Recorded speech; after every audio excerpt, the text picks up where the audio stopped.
And on that note, welcome back, everyone. We are Vrock'n'Gnoll, and this is our 16th session of Shadows of the Arcan. Oh, you're the worst.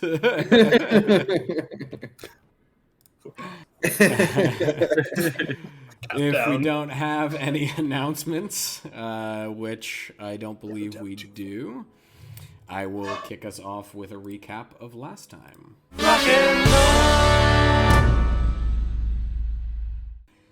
In our last session, the party traveled to a local bookstore that Eredh remembered from his youth. The dusty tome, located just a few minutes away from Eredh's childhood house, contained many an interesting read. An even more interesting proprietor.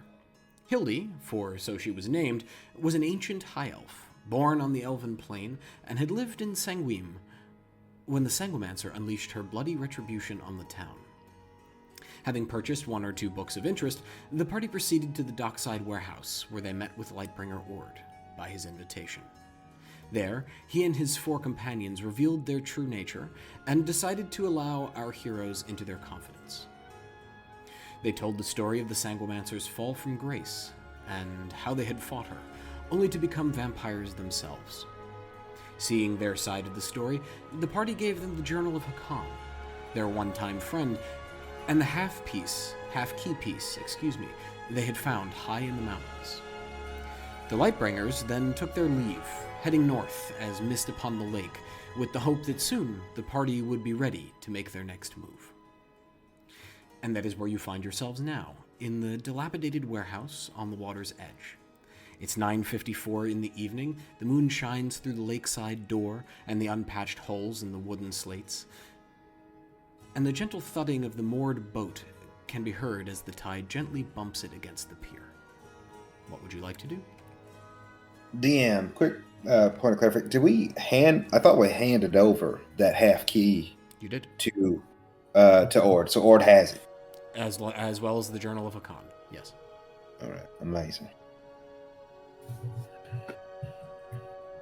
Well, shit, fellas. Gonna be an interesting meeting with the mayor. That was not the story I expected to hear. I could have sworn they were bad guys. I'm so confused. The heavy German accent will tend to do that. It's true. You can't trust a German. That's what my dad always said. Okay. Never mind. I don't know what this German is. You can't trust the military, and that's what we say in my country. What's interesting is also this schism in the Lightbringers. They don't have It's not James. A unified force. It is the originals versus the new generation. And the new generation are working for the mayor, who has James, which means he's in league with the Mayorals. Maybe. I think. Doesn't sound like James being tortured. I don't know. The mayor is loyal to the Sanguimancer, who I thought was good, but apparently she turned evil. I think that means that the mayor's definitely pretty evil, right? No, I think the mayor sees the good in the Sanguimancer in the same way that he saw the good in Ord and his men. But the road to evil is always paved with the best intentions. Well, remember, the Sanguimancer, by this account, was a good lady until her child was killed. There are no black and whites here. And that sword. Apparently, I asked Ord about it. It's maybe her sword? I don't know. She said it was evil, though. Something best forgotten or destroyed. You don't think that the Sanguimancer stored artifacts in these sanctuaries? It could be. There was one under the house, where the mayor resides with his Lightbringers. That's right. We do have to go there, eventually. I know we'll find answers there, but of course it'll be very dangerous. We need to be prepared before we go. How are we doing on supplies? I am outfitted for a journey. It only remains to say whether we should meet the mayor before we go. Well, I think we need more grenades. Definitely saved our bacon when we were facing off against those bandits. If we have any hope of escaping the fortress. I would not miss the opportunity to update Suleiman so that he knows he must beware. I think we should tell Dorian as well. This is information he would love to hear. Well, I think we're light on healing as well. Maybe we stop out a local alchemist and pick some of those up. Maybe some grenades. We'll go visit Dorian. Tell Suleiman what's what. And Dorian. Get some advice. It is getting pretty late, though. It's at 10 o'clock about tonight, based off of the way the moon's rising in the sky. So don't suppose the shops would be open at this hour, in a place like Sanguim anyway. True. We could spend the night at Dorian's. In the morning, outfit ourselves for a journey and meet the mayor on our way. I think that's the best move.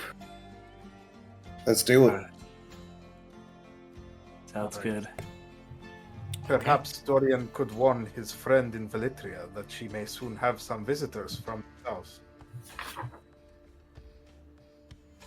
Oh yeah, sorry, what was that from the north. Well, she'll also warn her about the butchers as well if she's heading back home to Velitria, the way they've been treating them elves and mages. Saris was her name. Indeed, Ceres. The DM, could you share the map again? You can't see the map? No, I can't. I can see it. Are you on it? It looks like you're on it. Yeah. Maybe I have to refresh. Yeah, refresh. Yeah. So, All right. We start making our way. okay. It's a cool night. Making our way downtown. Oh no, it's a cool night. Obligatory. Absolutely not. There will be none of that. It's a cool night as you exit the warehouse. Peer around, looking out to see if there's anyone there. But much like when you entered, it's quite quiet. The streets of Sanguim tend to be abandoned by night, as you've noticed. You can begin making your way south. To go directly south, you pass through the industrial district. There are two ways. You could go.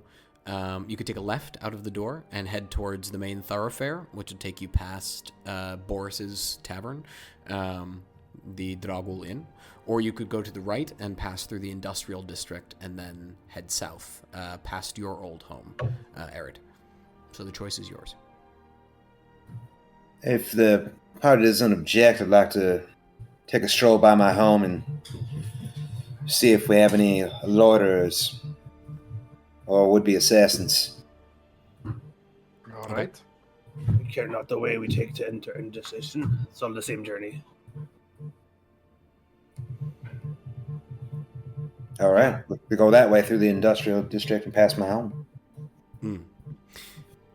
It's about a 30-minute walk from the warehouse to just through the industrial district.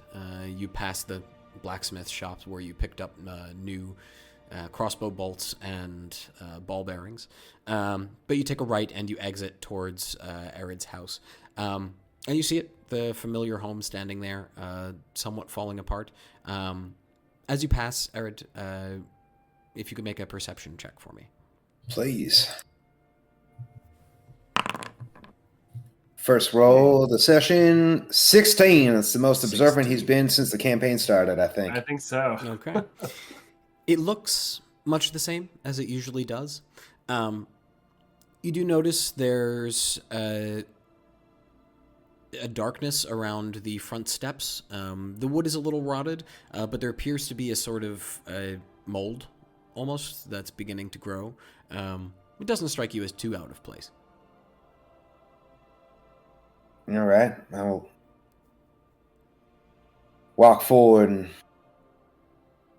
looking at the mold. I will grab the edge of my cloak and attempt to rub it off. You notice, as you do, it's shaped roughly in the shape of a boot or a foot, as if someone stepped there. And it has, that's where it's thickest, and it has sort of crawled its way across the stair where it is. But as you reach down and attempt to rub it away, I need you to roll a Constitution saving throw for me. Oh, shit. Ooh. All right.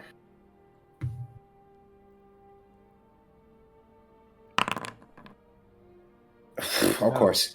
That is a 7. 7. You take 2 points of poison damage and are considered poisoned. Oh. As the mold ejects spores from it. Eredh, what is it? Forgot I'm allergic. Oh. Well, you have to be careful. One thing to forget. It could be a poisonous mold of some kind. Can I go look at it and see if I can tell what it is? Sure, roll a nature check for me. Nature. It's a 17. A 17. This is not like a mold you've ever seen before, and you were never particularly interested in herbology classes at school. So it's not something you really focused on, the study of plants and different fungi, although you do know that some naturally carry magical properties to them. You do recognize this as a carnivorous mold, and this ejection of spores is its hunting mechanism. Generally, they don't do much damage to people, but to small animals, that's enough to kill them, and then these creatures then are digested by the mold as they fall and die. It does strike you as odd that it's here, though. Although you would imagine it could have been from the swamp to the south. Huh. It is apparent that it is in the shape of a foot. Yeah. Someone has been here. Well, sure, that big asshole. Where? I haven't seen this kind of mold around before. In town. Oh. There could be something dead in there. That's how this mold works. It damages things with its spores and slowly accumulates, killing small animals first and growing in size and deadliness. Do you suppose someone stepped in it and then just stepped on the stair and that's what deposited it? Or does it only grow where dead bodies are? I don't know. Do I know? With a 17 nature? Repeat the question once more. Does it only grow on dead bodies? Or could it have just been on someone's boot? It could easily have been on someone's boot. It does not tend to grow on dead bodies. It tends to grow naturally and then create dead bodies of the things that go near it, which it then digests. Jim, can I also roll a nature check? Sure, absolutely. 11? I'm really just trying to get the same insight with that roll as possible that I know its origin. So looking for its origin, you don't know much about this mold. You recognize that it's a mold that can obviously poison you, and you don't have to ingest it in order to be poisoned. It just needs to. It's that you recognize that it can sense pressure, which is how it knows to eject spores. You don't know how sensitive it is to pressure. You gather it's probably from the swamp to the south. That's really the only place something like this could exist in the area anyway, unless it was brought in from elsewhere, either by accident or on purpose. Maybe we know where these assholes who attacked us before came from, or at least were for a time. Have you seen this mold before? I'm not all that familiar with it, but something like this. Only one place I could think of that it would come from. Swamplands to the south. Might be worth a visit after we take care of our business here. Do you think they have been hiding out in the swamps? It was a wasteland, a good place to form a temporary base of operation. I don't know. That place has looked pretty scary to me. It radiated magic like crazy.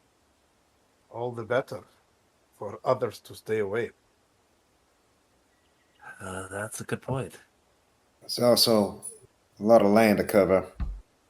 Without further direction, it may be a fool's errand to just go tromping about in the dangerous lands.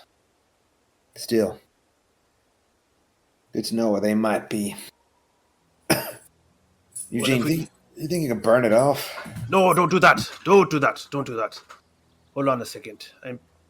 If we're going to be having to go through this swamp, I'd prefer to have some sort of sense of what kind of natural dangers exist there. Move aside, Eredh. Mikhail goes into his backpack and pulls out his herbalism kit.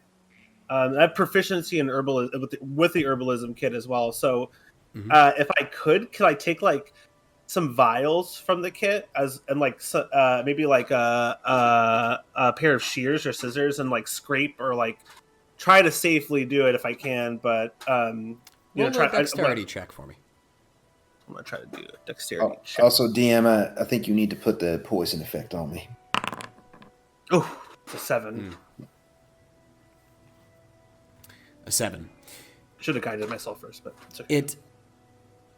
You manage to scrape a little, and your knife slips, and the flat side goes down and presses on the mold, and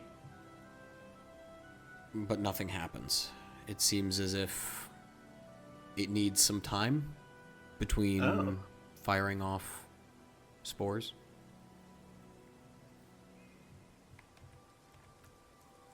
Can I Satiated it, Eredh? It's just a one and done. I suppose. You do manage to scrape some of it onto the tip of your knife and can take a vial of it if you wish. I've known young folks to have the same problem. You get rubbed up on once and you just explode. It's been a long time. Son of I a... look at Eugene and say, he is a strange man, isn't he? Fire one off once. I'm going to try to see if I can't keep this thing alive. And maybe perhaps later we could make an antitoxin out of it. But it'll take a bit. Yeah, keep it well away from me, old man. You have to feed it meat, do you? I have no idea. Generally, that would be your understanding of it. Yeah, or Eugene's with 17 in nature check. Yeah, we could just feed it like bugs or something, right? Worms to keep it alive. Would that work? DM, as far as my understanding? Theoretically, as far as you know. Okay. Perhaps there's a glass blower in town and we can get ourselves a great big orb and create a little microclimate inside. Wouldn't that be fun? Could put a little mold in and a little bit of dirt and some egg worms, some worm eggs. Do worms hatch from eggs? Actually, yes. I share some worm facts. In short order, you arrive at Dorian's, regaled by stories of eggs and worms. Eredh, you don't want to go inside. You just want to look on the outside. Unless you wish to look inside. Made a little bit nervous by this conversation because, as far as he's heard, worm means dragon in common. Feed of dragons. Eredh, feeling sick to his stomach. The door is closed, DM? The door is closed. Front of the house looks rather unperturbed. Oh, it's fine. Let's just get to Dorian's. Oh, In short order, you arrive at Dorian's. It looks much the same as it has before. which way was the footprint facing, DM? Out. If it was facing toward, okay, it was all right. It's facing Outwards? Out. Yeah. Oh, okay. It could have easily been someone standing on the steps. Or... Mm-hmm. Okay. All right. Then it You makes might its way out. recall that there was an individual sitting on the steps facing outwards. Ah, the big asshole. Mm-hmm. The door is locked currently on the inside, but with a short knock, it is opened for you. Dorian, it's us. Well, why is it that every time you come back here, you have had something go wrong? Come Well, in. you're the one that told me to make new friends. Oh, pardon me. Yes, I suppose. Pushes his way in, holding his belly. If you're going to do all, not on the floor, please. Right. I'll be all right. Just Here, maybe some tea. just a moment. Come in, lock the door. And he steps away for a moment. He comes back with a small vial, and he hands it to you. Just drink that. It's an antidote potion. Trusting Dorian implicitly, doesn't even ask, just immediately pops the stopper and chugs it. You take 214 damage. I'm kidding with you. Okay. You said trust the old implicitly. elf. He just drank a bottle of ultra poison. Yeah. New character. Barrett. No, it's you gather that this is not targeted at whatever poison you specifically are suffering from, but it has the effect of clearing you of poisons or helping your body to fight it. Okay. So I'm still poisoned? After a long rest, it will go away, but for the moment, at least, you're not feeling the effects of it anymore. Good enough. Ed takes a seat. Oh, we had Yeah. a lot to tell you, Dorian. Suleiman here.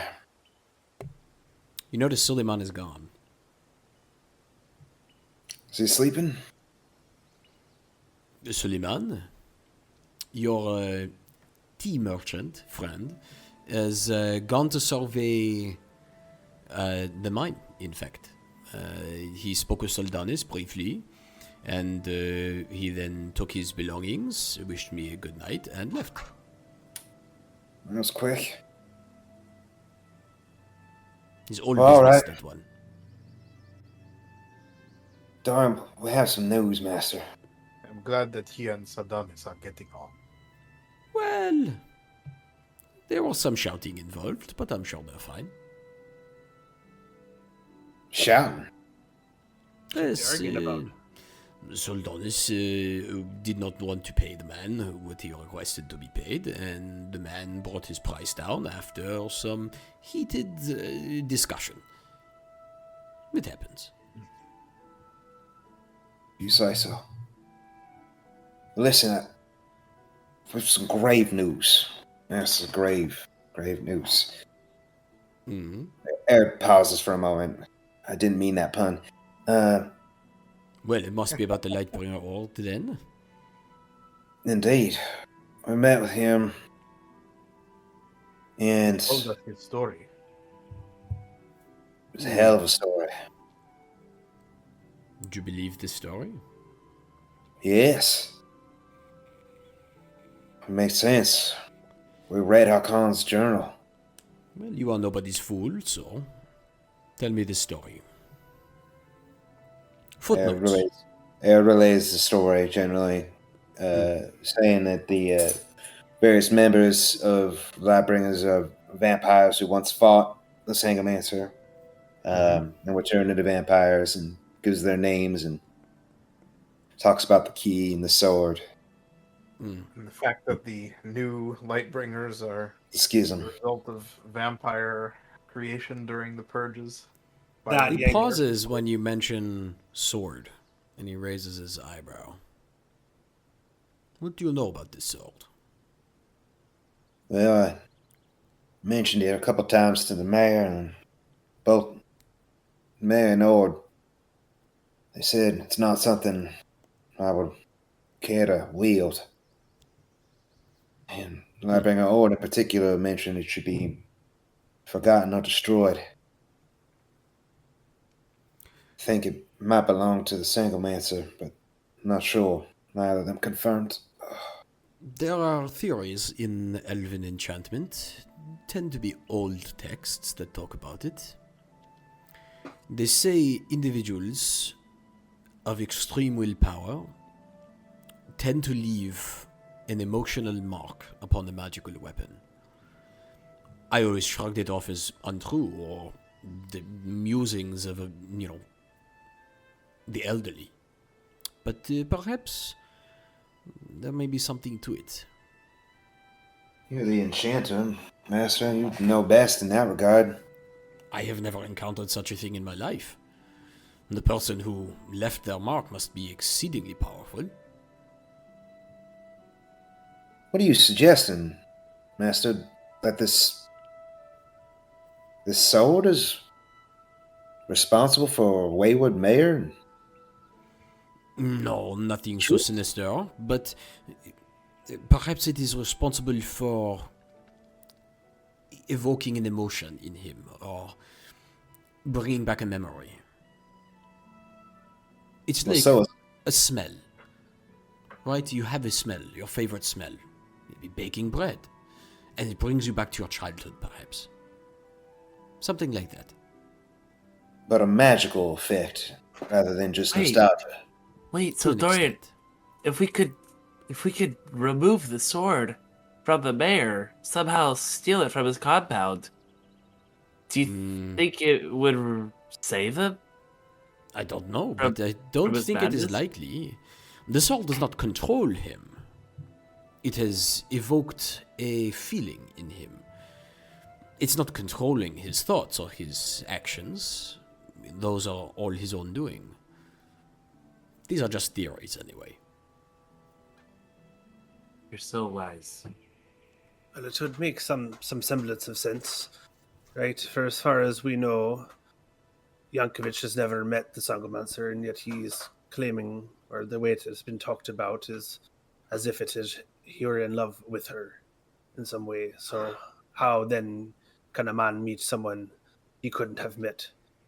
Wait, But point maybe- of order. Wasn't he one of the Sanguim? Yeah, he was her paramour. You don't necessarily know that, but you're pretty sure, because Hildy described a man who had been seen in many places with the Yeah, Sanguimancer Hildy before said it. she fell, and he matched. Oh, the I mayor's see. description. Right. I might be Yeah. so. Her and Hakan never had a romantic interest. No. Correct. It was Yankovich. Oh, okay. Hakan was just a holy man in the town. He's So just it's a holy been said. man. I see. Oh, okay. Never mind. Scratch that. Scratch that from the record. Cut that. Cut that. Recon.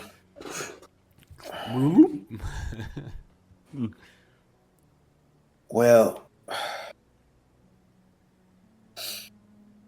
we got to meet with the mayor. He's expecting us. Has to know we return to town. We have to help this town shake free of the Myrel's squeeze that they have on it. Is Do you there think- anything we can learn Yeah. from the mayor? Would we even trust anything he says? He's been forthright with us so far. But I expect that to end, or his hospitality, once it's discovered we have collaborated with Ord and his ilk. Which he Why would may... be discovered. We could lie to him. Since we're not telling the truth. Suspects for any reason. Well, we're in a whole world of trouble.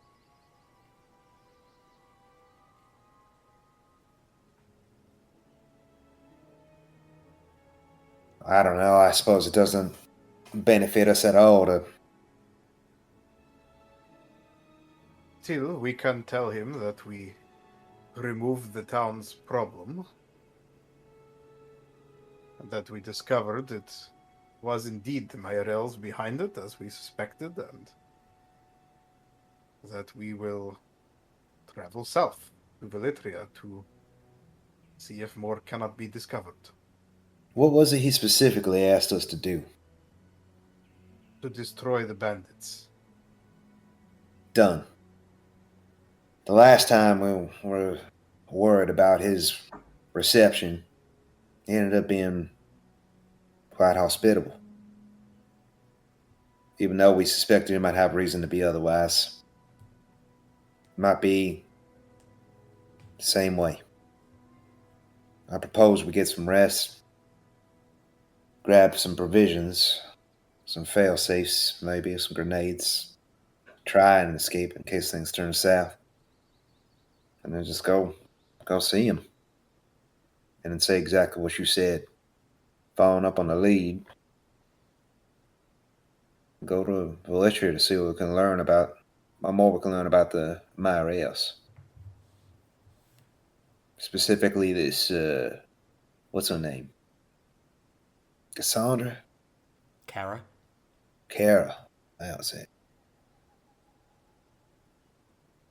We'll say that was Eugene who said that. Yeah. Yeah. In Sounds mind. like a good plan to me, but really, Velitria?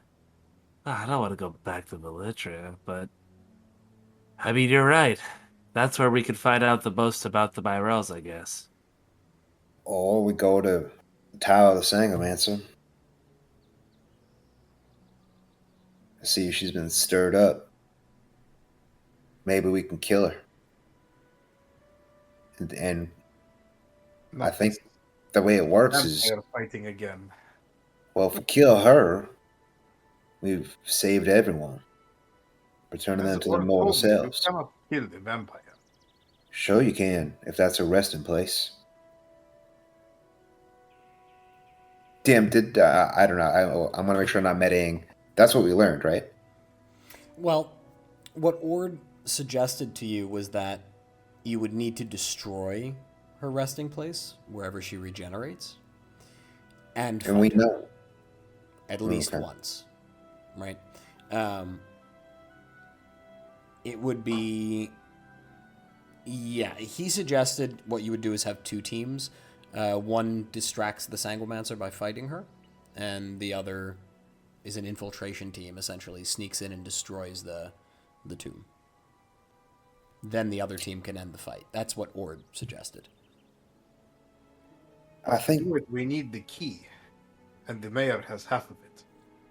I don't think we need the key. We have another key of assault. Blow it up. I hardly You know, think when the I answer. first met you, Eredh, I did not realize you had such a love of explosives. You would fit in well in the Zudani Empire, I think. You know, I think Dorian's rubbed off on me a bit. I've been very interested in tinkering lately. It's almost ready, by the way. Few more things to do. What is All that? right. Don't you worry your pretty little head about it, Melchizedek. Dorian holds up his hands. In due time. In due time. Well, fellas, I'm of a mind to deal with the problem before we go to Velitria. I'm not fond of leaving a problem this big behind us. Who knows what'll happen? It'll take a long time for us to get to Velitria. And a lot's been happening already. We know what we need to do. I say we try it. Perhaps our decision doesn't have to be between fighting unknown numbers of vampires. Just the one, right? Unless you think it's guarded. Who knows how many Lightbringers he's created and to serve under his guard. Or did Ord say a couple hundred or so? A couple hundred? Oh, in town, though. That was my understanding. They're all here. You don't think they would come to the defense of their mistress? A week's journey away? Or 10 days' journey away? Maybe. In time? I don't know. Look, fellas, we're a fellowship. And we got a chance to get rid of the Dark One. Sanguimancer. Who's caused all kinds of mayhem and trouble for my town. I won't force this upon anyone, but I think it's the right thing. We'll save the mayor. We'll save all these damn fools in the Lightbringers, taken against their will, mind you, in some cases.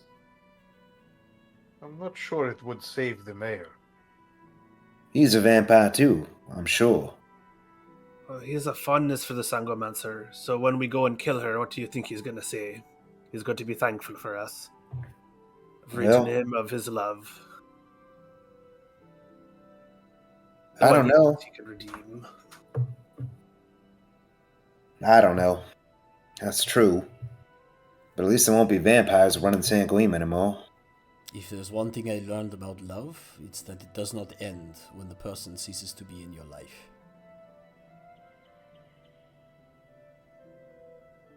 Listen to your master. So we go and we kill her and he's mad about it. So what? It will not end peacefully.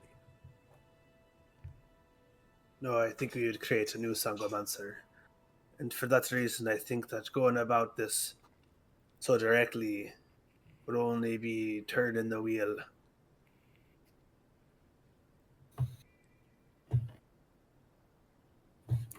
Well, I don't wish to belabor any points. If you're not of a mind to do this, then I won't. Can't do it alone.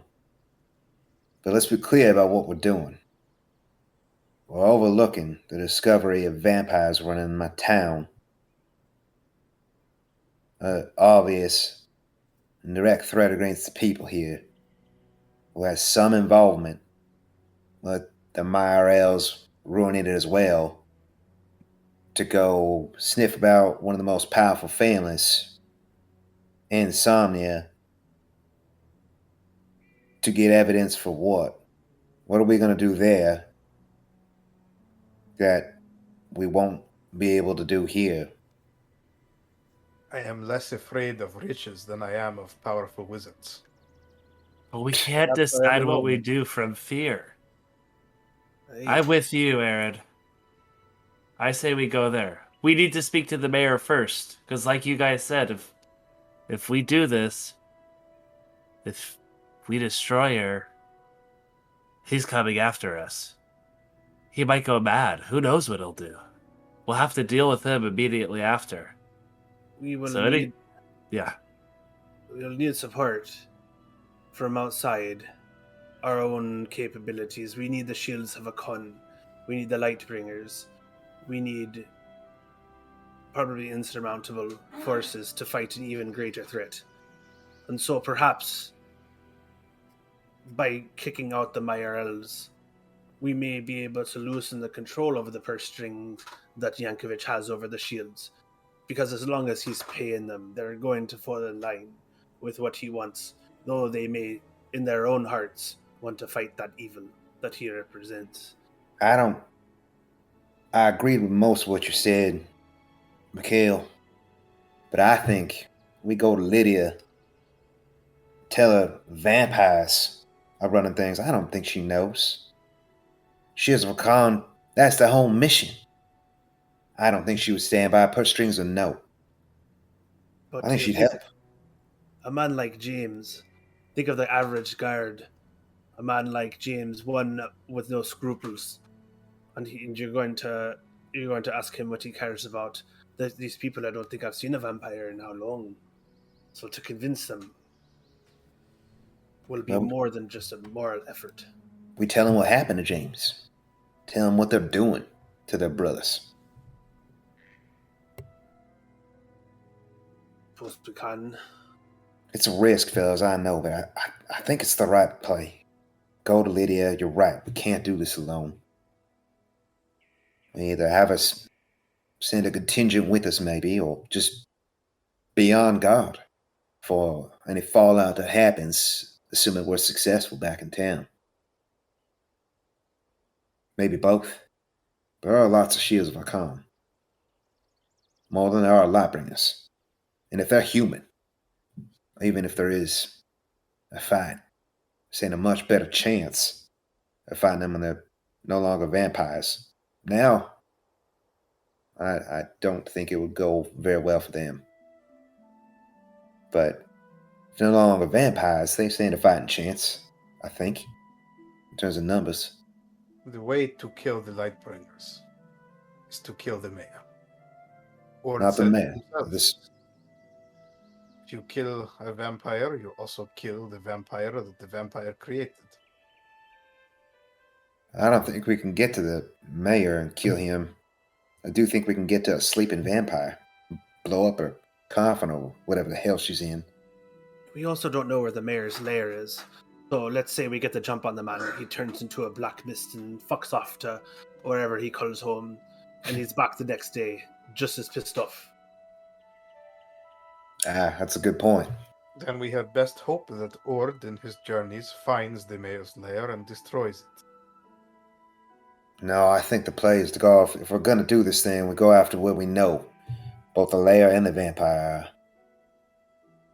And then, that also cures the mayor. Are you sure he was created by the Sanguimancer? I don't know. A lot of this is conjecture, Melchizedek. Just operating off of clues. But I tell you what, there was this girl I liked back in Cerulean. She had a very special diet. The only reason I dated her, she was so damn cute. Anyway, I digress. Point is, I found myself sharing that diet after some time. You spend that much time with a person that you love and care about, you end up being a part of whatever it is they're a part of. I bet my left boot she turned him. And maybe my right. Why not bet them both and go around shoeless? Because that seems more preferable to only wearing one boot. Last time it was both testicles. This time it's both boots. I try to go PG. Try to go PG. Are we in a code? The stakes are somewhat lower this time. Unless you truly value those boots. These boots are made for walking, and they've done a lot of it. And I need them. Because as soon as we're done with the vampires, I agree. We go to Velitia and deal with the other threat. The Mayorals. So we must lie to the mayor tomorrow. Let us not forget that. Perhaps the most charismatic of us will do the talking. No one else stand up. I understand it will be me, and I'm preparing myself for that moment. Dorian narrows his eyes a little bit. I don't normally open the shop this late, but come. And he turns and waves his hand, and the door to the shop entrance opens. He disappears through it. He leaves it open behind him. You see the lights flicker on inside. Eredh looks around at the rest, shrugs. He has no idea what he's doing. Blasted mold. Shuffles behind Dorian. You see when you enter, he's looking over a... you see he has the very half-moon glasses perched on the end of his nose that he always wears when he's doing enchanting work or something similar. And he's peering over a box that looks as if it contains rings of different sizes. And he's looking for one in particular because he's sort of tracing his fingers down them as he goes. Well, he's... He lifts it. And holds it up. This could help. And he hands it to you, Mikhail. Is this supposed to do? Catch his eye while I'm lying to him, distracting Something him? like that, yes. Can I roll? I just rolled anyway. Sorry. Ed, please let me use this DM. Please let me use this DM. I rolled an Arcana check to help him discern the nature of the ring. Sure. It's Go ahead and natural roll 20. again. I'm kidding with you. I'm kidding with you. Yeah, you know exactly what it is. In fact, you were there when he made it. It's a ring that adds +4 to your deception. Nice. Oh, that's interesting. It's a powerful gift. I did not say anything about the gift. Of course. An But friends and expensive family discount. loan. Oh. Should you wish to keep it, you pay me. If not, bring it back. It's valuable. No begging for alms for that thing, Mikhail. All right. Well, should I be the one to don it? I mean, I'd be more than happy to speak with the man, but even a bit of extra deception won't cover up some of my madness. It I should do not not think the be me. madness is the I problem. had the feeling that he looked right through me last time. You mean figuratively or literally?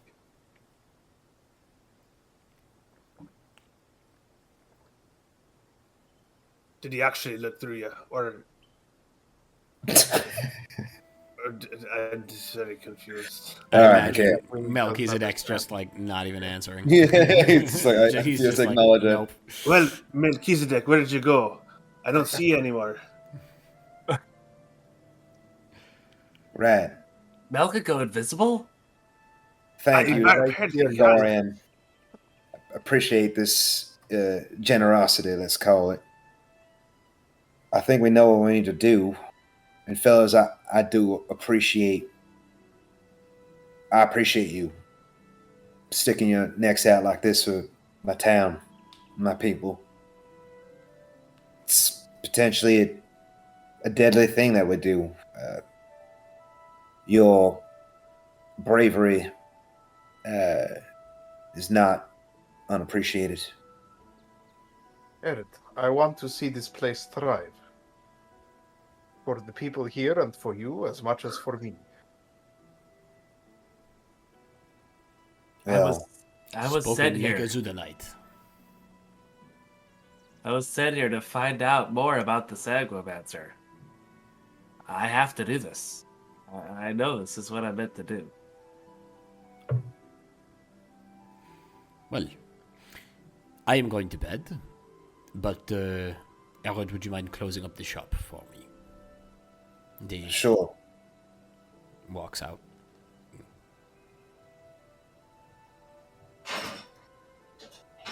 Right, well, I guess get some rest. There's an extra room. I don't see if it's still here. Suleiman certainly isn't. She left. find the You place hear on one of from the the next room. Yeah. Sure she got what she came for. Good on him, though. It's been a while. All right, well, let's get some sleep. Okay. Night passes.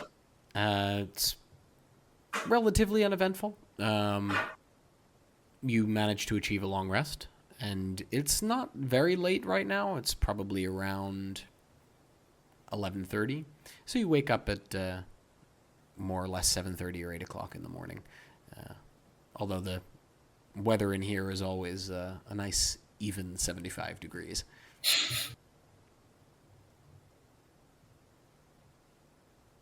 Can we do some shopping early morning? Long rest. I had all kinds of nightmares about vampires. Oh.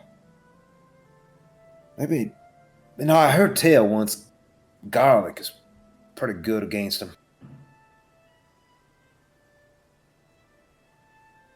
Actually, DM, would I know that, actually? I don't know. I still don't want to meta. You asked Ord that last time. He said he doesn't eat anything anymore, but that he remembers garlic is probably pretty delicious. Yeah, that's right. And then, did he say anything about silver? He said those were the weapons they initially used to fight the Sanguimancer. Would you like me to roll an intelligence check then, or? Sure. You can intelligence or arcana. It's up to you. Oh, I'm keeping my intelligence. Okay. That is a 22. 22. You know that silvered weapons are not all they're cracked up to be. Generally speaking, monster hunters or novices will always purchase silvered weapons and so forth, and sometimes stores and blacksmiths will charge them far too much for them, when in actuality, what they really are looking for is a magical weapon. It just tends to be a budget magical weapon, since it overcomes a creature's resistance to non-magical damage. Depending on the creature. When I get up before leaving, after my long rest, I would like to touch my short sword. And wait, can I do this yet? Hold on. Sorry, 1 second. I'm just double checking if I can do this.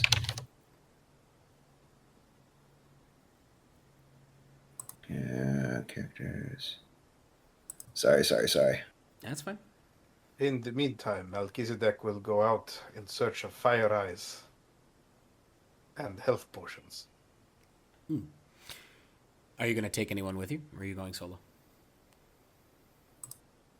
If anyone like me does not wish to eat breakfast, but prefers on the road,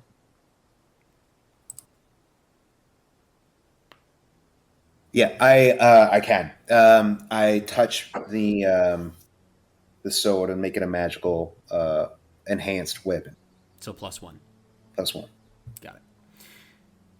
Mel, you sneak out, as it were. The day is actually not as cold as it looks to be from inside the sheltered cocoon of Dorian's luxurious shop and home. It's probably I take 50. some gold with me when I go.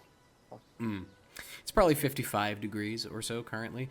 It's cloudy, but it's not too cloudy. There's no threat of rain at the moment. At this area, this far south in the city, you can sort of smell the must and rot as it wafts up on the southerly wind, or the northerly wind, depending, as it blows from the swamp and up the valley. But without much fuss, you arrive at Erlinok's store at Iberim's House of Boom.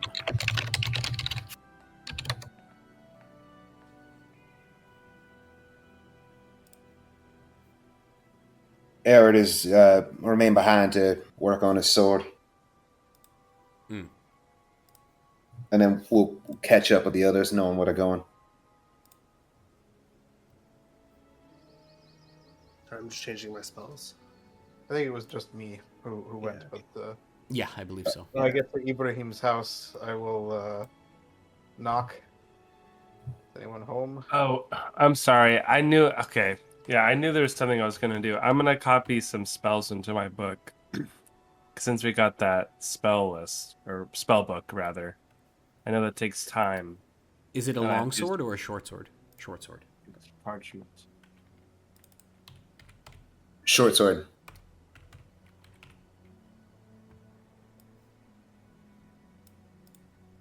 There you go.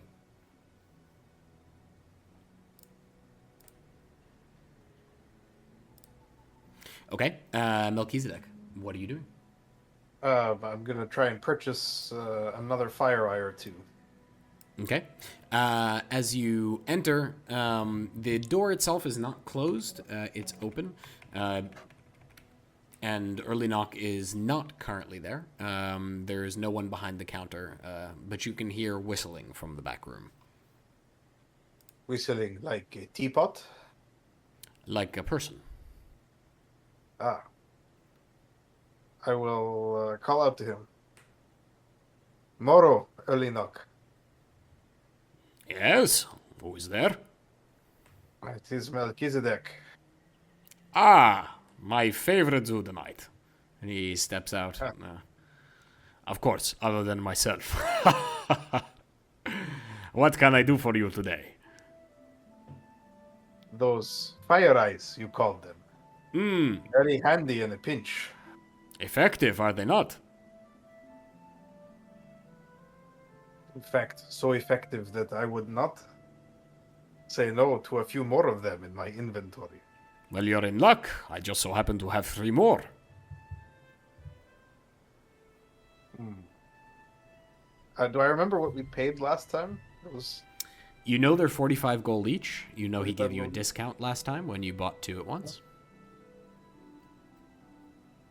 I see.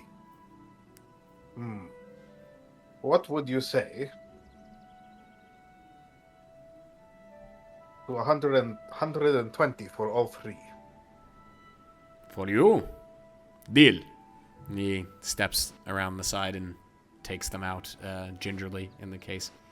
And The boy didn't even haggle. opens it. And pushes it over to you.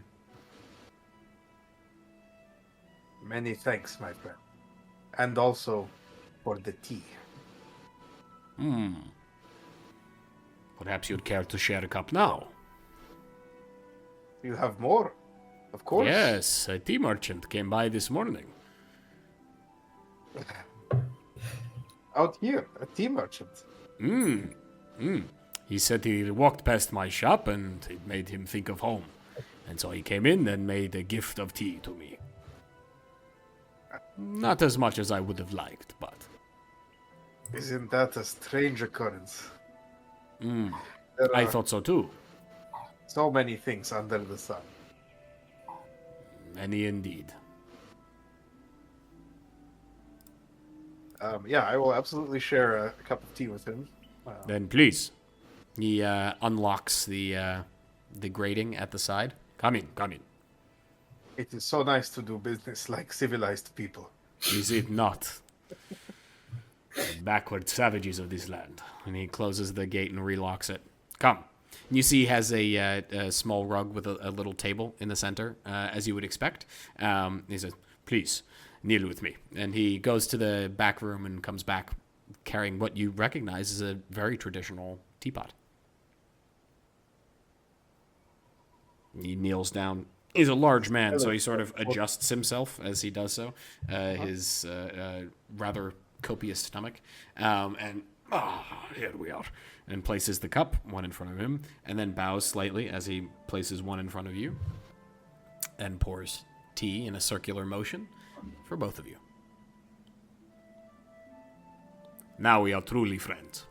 And he holds the small decanter up.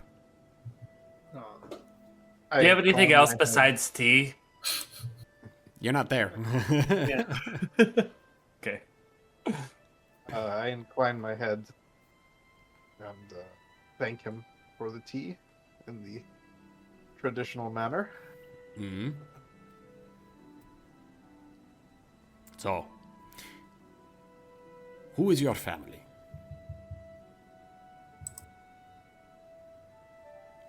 Not their They name, are- of course. What do they do? Merchants. Like most from our country. My father was a clockmaker. And a bit of an inventor. He had many gadgets that he would create and sell throughout the lands. My family is from Dune's Retreat. Well, my mother is from the Sunward City, but she has not been there in some time. A shame. I was there when I was younger. It was a beautiful city, but I too spent time in Dune's Retreat. It is where I lost my previous business. That must be a sorry tale. It is. One that I imagine is not uncommon between the two of us. Is not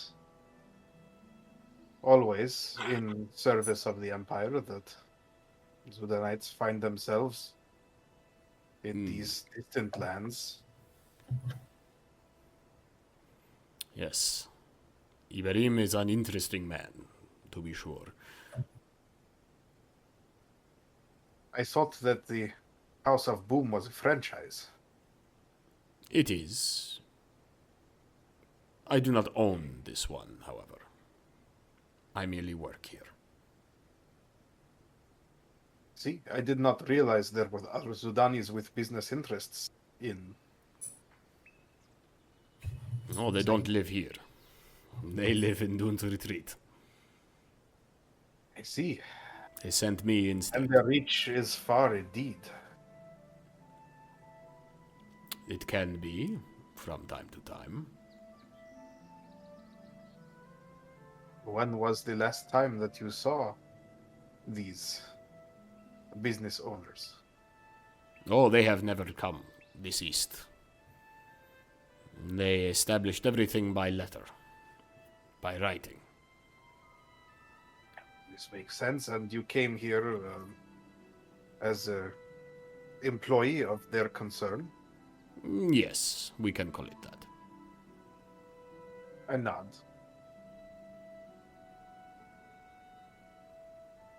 So, the tea, it is very good. I do hope I see him again. I should like to see this tea merchant, if he is staying in town. I know not. He would not tell me where he stayed. But I do hope at some point he finds himself in need of explosives. Well, what tea merchant would not, eh? Am I right? You know those tea merchants. Can be a very dangerous business. And Especially the day in these goes on. Yeah. And you spend about probably it's customary to spend at least half an hour after you've had tea with someone to sit and talk. That way you don't dine and ditch, as we call it. But it goes on probably for about half an hour to 45 minutes. He talks a little coyly about his life, but you know that's sometimes customary. You return in kind. And you are given your fire eyes. So, my friend, is there anything else I can do for you before you go? Other than fire eyes, do you have any recent creations in a similar vein? I am in the process of creating more grenades. The shrapnel kind. If you come back in a week or so, I should have more. Very good. Perhaps we shall have the pleasure of doing business then again. I would very much look forward to it, my friend. I take my leave and head towards apothecary. Okay, what are the rest of you doing? DM, I didn't realize I can actually infuse 2 items. I would have, once I finished the sword, gone to Dorian and asked him if he has a clock-like amulet. Clockwork amulet specifically that I'm looking to replicate. I do not have. I don't know if you allow this in clocks. What? Jump to whispers. Okay. So, a clockwork amulet is a copper amulet that contains tiny interlocking gears and is powered by magic from Mechanus, a plane of clockwork predictability. A creature that puts an ear to the amulet can hear faint ticking and whirring noises coming from within. What it does is when you make an attack roll while wearing the amulet, you can forgo rolling the d20 to get a 10 on the die. Once used, this property can't be used again until the next dawn. So it guarantees a minimum roll of 10. Once per day. Once per day. Yeah, I'd allow that. You're going to have to find a clockwork amulet. Okay, cool. All right. Yeah, I'm totally cool with that. Cool. Remember what was in it. So, and I don't remember if we recorded it either. Clock. I do not make such things. I do not carry them. I think there are individuals who make them, but probably not on this side of the eastern city-states. Well, When I traveled in Dune's Retreat, I did see them there. I have to take a look. In that case, Ed would instead take his crystal that he uses as an arcane focus and enhance that. I see you have been practicing. This is good. Well, learn from the best. What can I say? Say you'll help us fight the Sangomancer? No, Well, that was worth a try. not yet, anyway. Perhaps with enough manpower, I could help. Well, we'll do our best in that regard.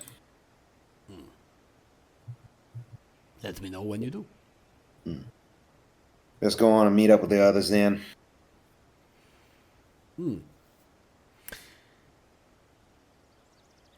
What's everyone else doing? Mikhail and Eugene. This all sort of happening simultaneously. Eugene is like still copying spells into his book. He like fell asleep Right. doing it. He fell asleep doing it, and he woke up and was like, "Oh, I gotta finish it." With his tongue between his teeth and his fingers covered in magical. Ink and whatnot. You do know that in order to copy a spell into your spell book, you have to be of a level that's able to cast that spell. I did just look that up, so I only did the level 1 and 2 spells. Okay. Because that's all I could do right There's now. a chance you could pull it off, but if you don't, it's ruined. You lose the spell. Yeah, no. Like, I Isn't, didn't do Fireball or any of the 3rd level ones, even though I wanted to. But yeah. How many can you copy? Well, I so believe that I was just gonna say is that should this come out of party loot? It's 50 per spell, 50 gold it says. But I also have parchment in my inventory, and I have the infinite ink pen. Is it magical so parchment?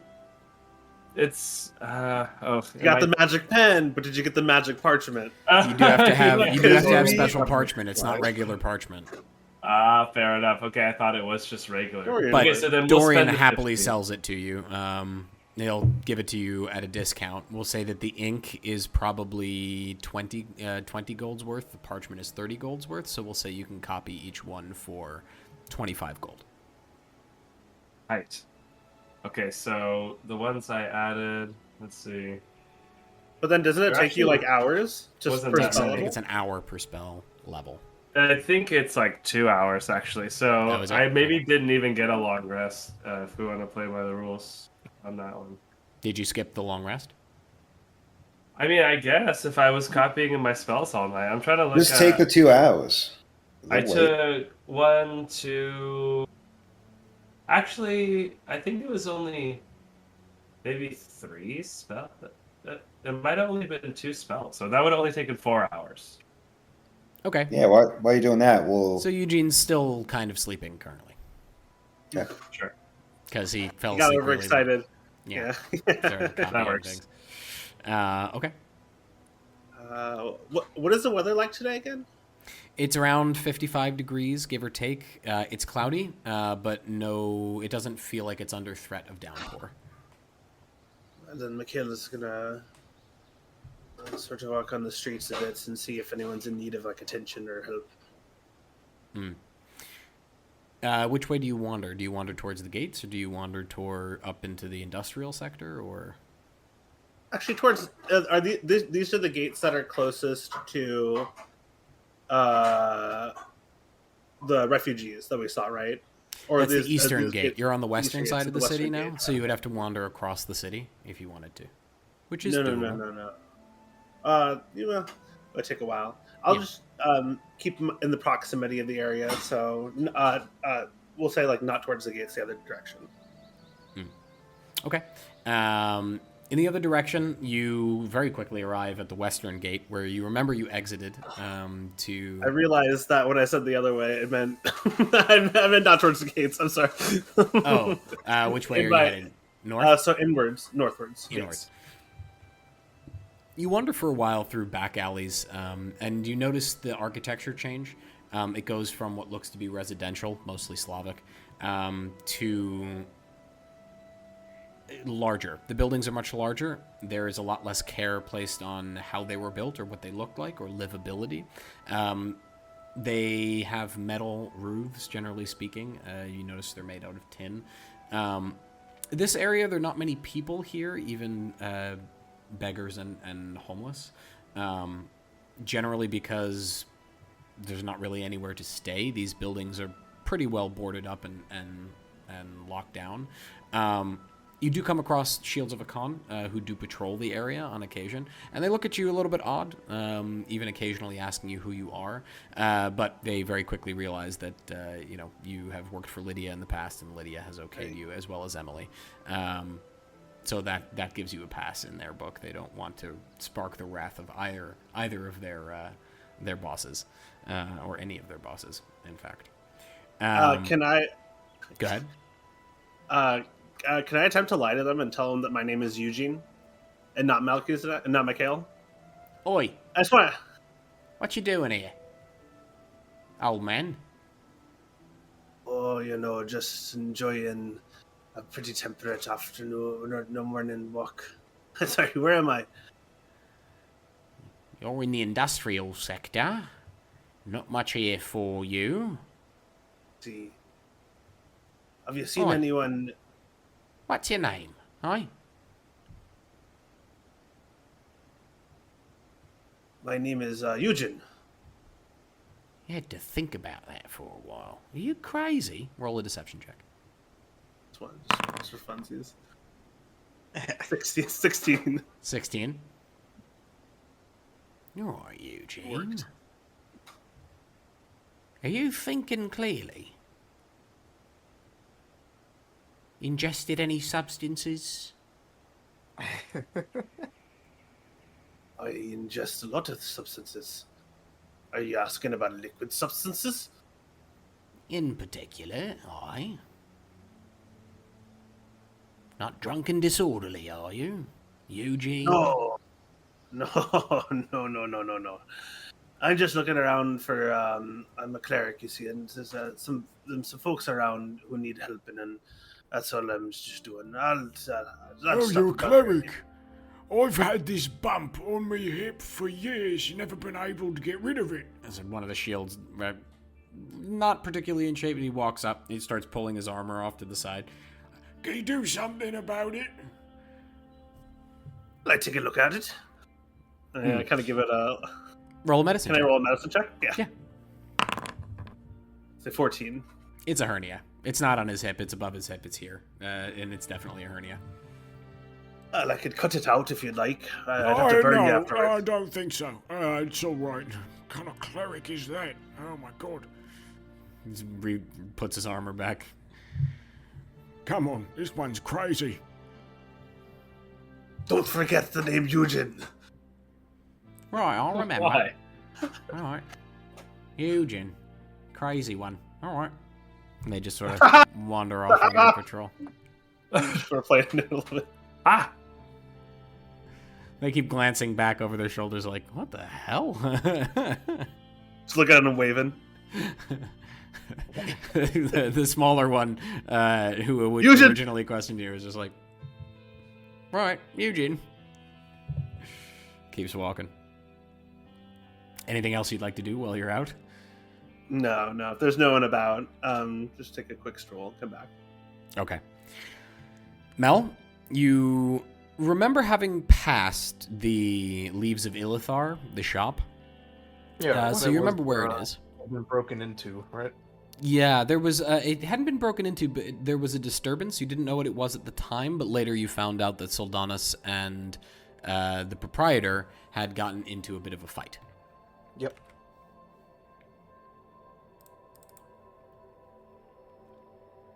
What would you like to do? I'd like to buy some I would just like to buy some health potions there.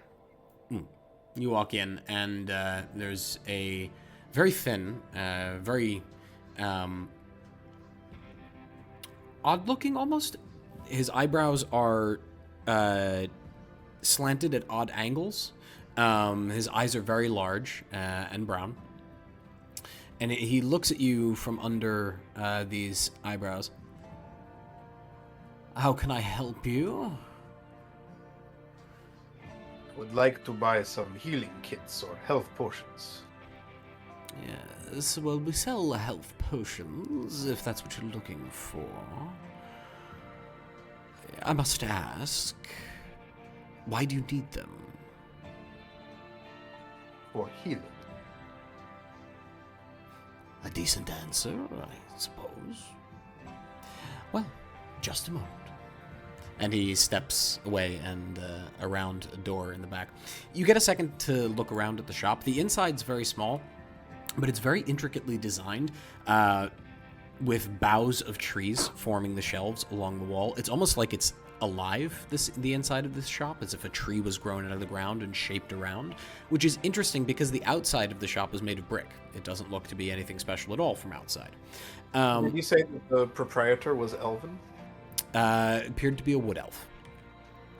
The roof is made of a mess of roots and vines, and there are various dried herbs hanging. It has a very pungent smell in here. It's not pleasant. It's not like walking into a candle store, for example, which has a nice smell of beeswax and aromas that are used to make scented candles. It has a very earthy smell in here. But he very quickly returns with a small box that he pushes towards you. How many do you need? How much do they cost, and how many are you selling? Well, I'm afraid they're a little expensive. See, health potions are all the rage right now. And why is that? Far be it from me to question the market. Who buys them? All sorts of folks. Mostly people wanting to be safe. Can't blame them. I suppose not. After all, Well, I this find one... myself in the same position. Don't we all from time to time? This one's a regular healing potion. It has some power, and that'll cost you 100 gold. This one is a greater healing potion. This one will cost you about 300. And this is truly special. This is a superior healing potion. I only have the one, but it'll cost you 1,000 gold. Saying you have one of each. No, I have several of the lessers. 2 of the greaters.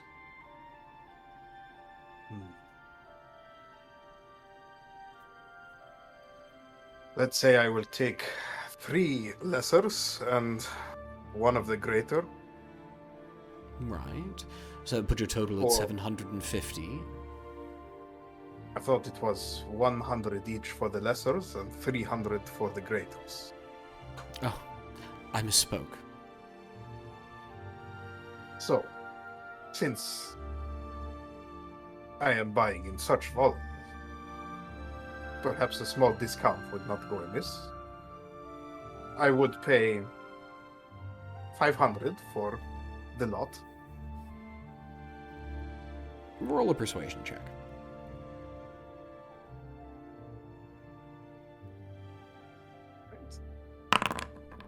That's a natural 19. Nice.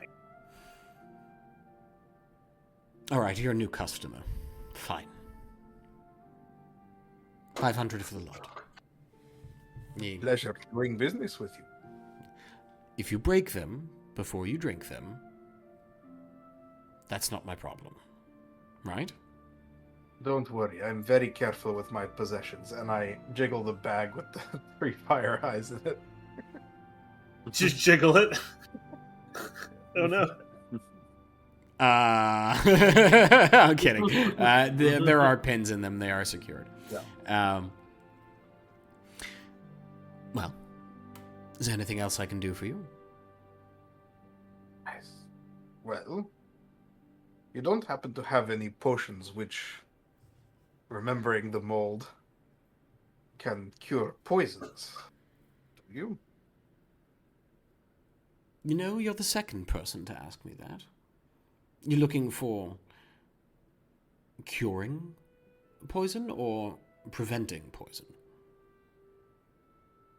I was thinking of an antidote, but if you have other things on offer...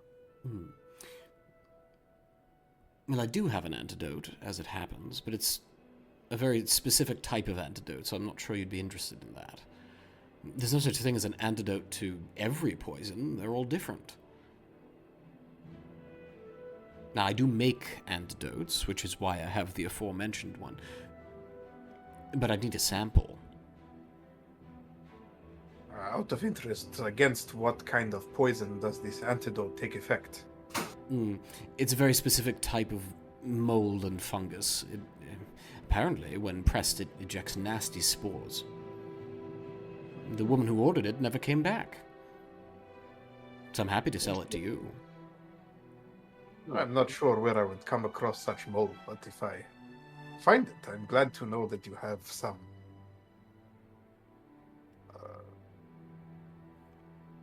protection to offer against it. Yes, I have 3 doses right now. I can get you more if you need it. Well, for today, I think that will be all. All right. But I'll be sure to mention this to others who might be interested. I'm sure I can interest you in a potion of fire breath. A potion of what? Never mind, I guess. No, Lets you breathe no. fire. Who doesn't want that? This can be delivered in a potion? I thought this was the Many kind of things work can. mages Well, could do. Some potions have magic in them. All right. Let's say you have me interested. You say this potion will allow me to breathe fire. Yes, quite effectively. Up to 3 times like after your you word. drink it. Yes, in fact. Although that's an odd word. I haven't heard it used in these parts before. But I recognize the creature you're speaking about. It is, I suppose, a creature of the north. No, there are worms, as you call them, or dragons, as we call them, just about everywhere. Up north, it would be probably a white dragon. They like the cold. Yes, and they do not breathe fire. Like the No, normal. they breathe ice. How is it you know that? I See, thought he's that- judging you. He kind of looks you up and down like, how do you know that? I thought everyone did. But I did not know a man could breathe fire from a potions. I suppose we There learn you something go. every day. How much would this potion of fire breath cost? That will be 550 gold. It's fascinating, but it is a little rich for my taste. I prefer to stay alive. Hold up one of the health potions. Fair enough. You know where it is if you change your mind. Many thanks. It's an interesting shop you have. And I'll head I back sound to quite fan of it. Dorian's. By way of the Dragul, if I can, I want to settle up with Boris and let him know I may be gone for a spell. So the Dragul is north, all the way at the northern side, at end of the main thoroughfare. If it's way out of the way, I won't do it. But It would be not the opposite direction, but Dorian is west of where you are, probably about a 10-minute walk, and Boris's place, the Dragul, is I've been gone long enough. I'll head straight back. 35 minutes north. I'll Okay. head straight back to Dorian's. Okay. What are the rest of you doing when he arrives? I guess I would be waking up by now. Or would I You would- still you'd need be to waking be up now. asleep? No, Yeah. you'd be waking up now. You'd probably overslept by 2 hours or so. Oh, I'm sorry, guys. Oh, I must have overslept. What's going on? Where's Mel? Getting some provisions, I think. Him and Mikhail both left. I stayed behind to prepare. About this time, I'll walk in the door and say, "Friends, I've had a successful shopping trip." Oh, did you get food? I'm starving. No, but I can do you one better. And I place the potions on the table, followed by the fire eyes. Amazing.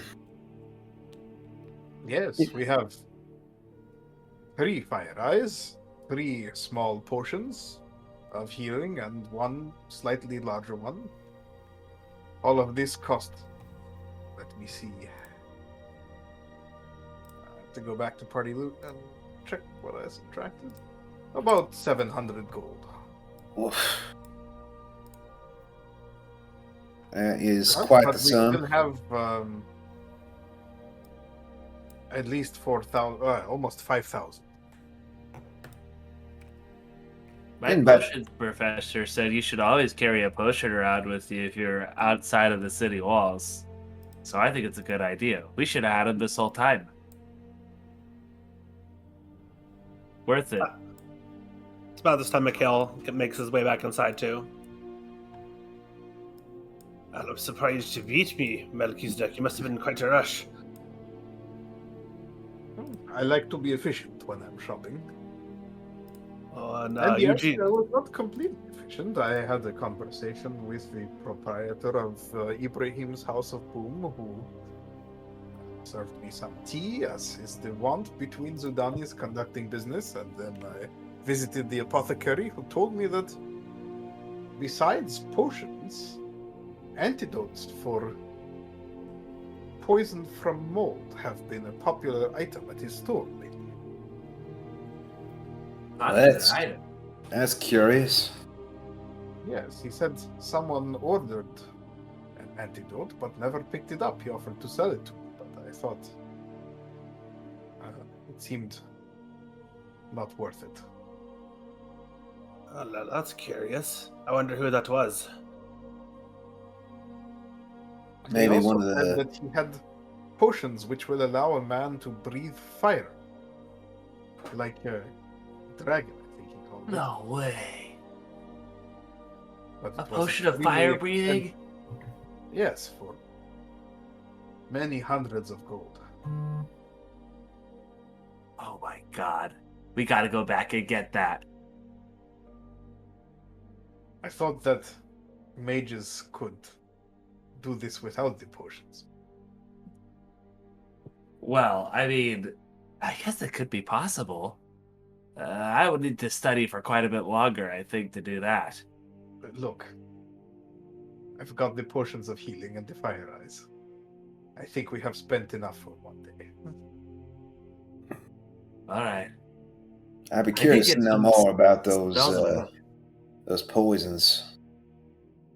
Yes, Sorry, it's what was that, Eugene? not Nothing, I was unfamiliar. just saying I got more spells than written in my book. Oh, and by the way, Eredh, did you want to copy these into your book eventually? Out of this mage book that we found?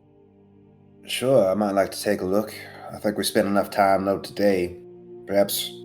Right, but just so you have it, you can do it next time. Sure, I appreciate that. There you go. Supposing we're headed to the swamp at some point, can she make more of that potion?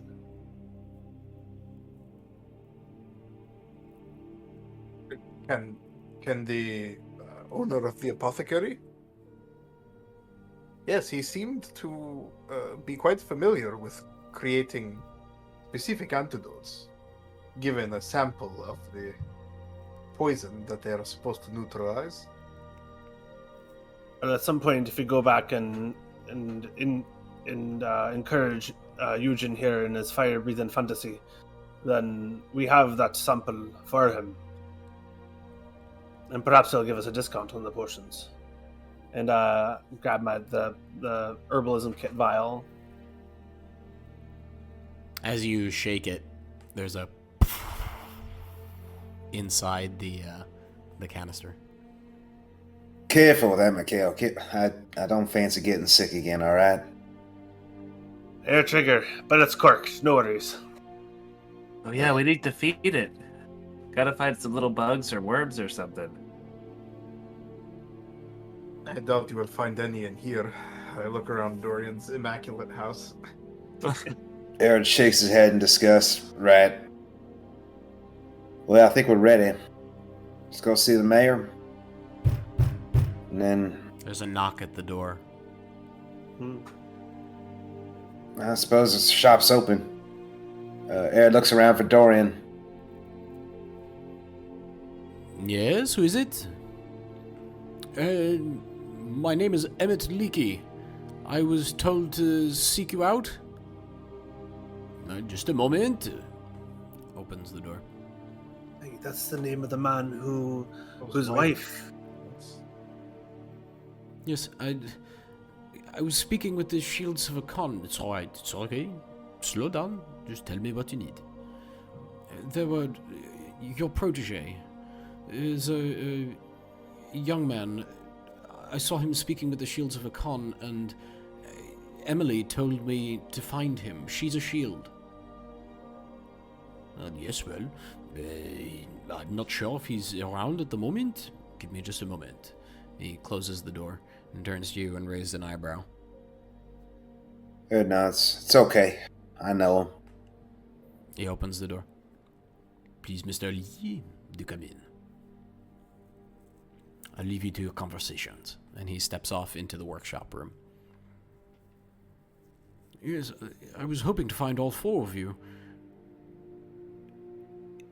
We're here. The Shield said they found my wife. And that it was a blood mage. I wanted to thank you for capturing him and for executing him. Well, it wasn't us who killed him, but you're welcome. Some small measure of justice, I suppose. They wouldn't let me have the body. They said they burned it, which is, I suppose, normal, but I never got to say goodbye. I'm sorry, Mr. Leakey, for the loss of your loved one. Yes, I suppose so. It's a tough thing. I have... Good. As you said, you have some measure of justice. At least you know that your wife was avenged. Where what happened to her, some sense of closure. Take solace in that. Not all of us are that lucky. Yes, lucky. I suppose. In a manner of speaking. Well, I have some gold that I saved up. It's not much, but I wanted you to have it. Absolutely not, sir. He's handing you a small box. Eredh pushes it back. We have already been paid for this by the Shields, who saw to it that... But the Shields didn't ask you to avenge my wife or find her justice. They just asked you to kill the Blood Mage. This is for her. Use it to do something she would have liked. To build something she would be proud of. I used to have a business. I made shoes. When I first came here, I was trained, and I made beautiful leather shoes, but I came here and I made work boots. Very sturdy ones for the miners, but there are no miners anymore. I would like to open my shop again. Use the gold for that. That's a beautiful idea, Mr. Leakey. Also, if you need some help, there's some fine artisans just outside the wall. Exactly what I was thinking. You might solicit them for some help. Use the gold to hire them to help you make some boots. I heard you cleared the mine. Did you? We did. With luck, the mine will be open before too long. Good. Then, people will need shoes again, and maybe they'll be able to afford them. Good. I thank you. The town owes all of you a debt, and I more than most. You owe us nothing. You simply delivered the justice that was coming towards that fella. Yes, I suppose so. You see he has his hat in his hand, and he's just kind of crushing it with his right hand as he's talking, and sort of twisting it a little bit. Yes, well, All the same, perhaps you will be able to repay us one day, but not in gold. You understand? yes, I think I do. I could make you beautiful shoes. Incredible That's more- ones. Yes, I will need material for it and a workshop, but maybe when the mine is open, I will be able to afford it. Think Come about find me. it. Just keep us in mind. I will always.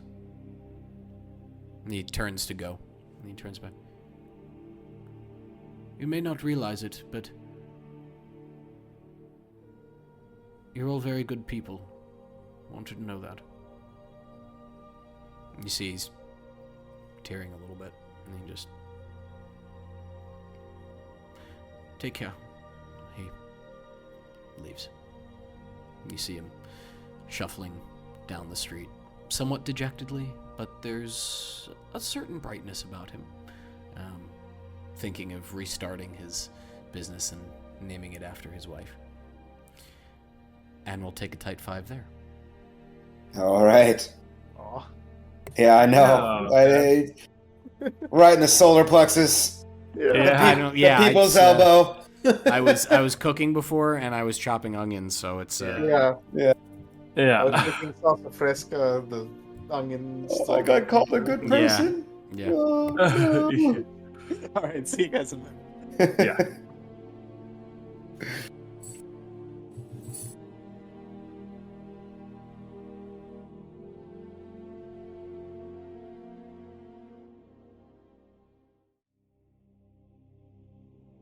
Do we have food for the journey?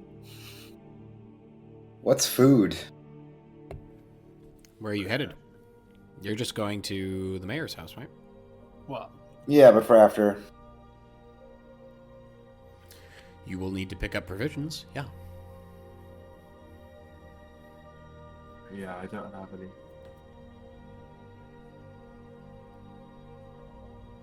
I got a scholar's pack, which just has regular parchment. So stupid. Oh, we have this ring of spell storing, Eredh. What spell should we store it in? No, we probably should have started before we went to sleep, I think. That. Oh, does it take time like that? Well, no, it doesn't 'cause take it time like lasts that, for but it 8 eats a spell hours. slot. But it only lasts I for see. 8 I hours. hear you. Although Does we it? can do a short rest Does it just last infinitely? I think it lasts cast the infinitely. spell? until you use the charge. Oh, okay. Yeah, I'm let pretty me- sure. We could arcane recover later. Let's check that, though. No, it doesn't say anything about a duration. It just Okay. lasts until it's cast.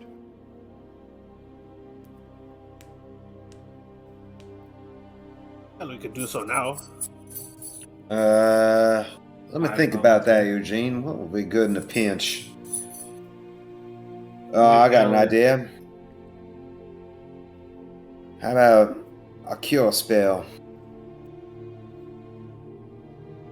Yeah, that would be really useful. Wait, I I can- thought that was beyond the reach of the arcane studies.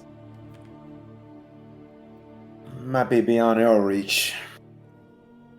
Just as you touch airs of magic that are not commonly available to most folk, I can too. Ooh, mage fight. Fascinating. Oh, he didn't. Well, on the Perhaps one you hand, shouldn't have leapt so fast into blood magic.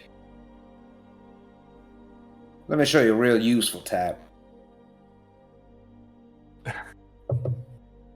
And he is finger lights up with this luminescent aquamarine type glow.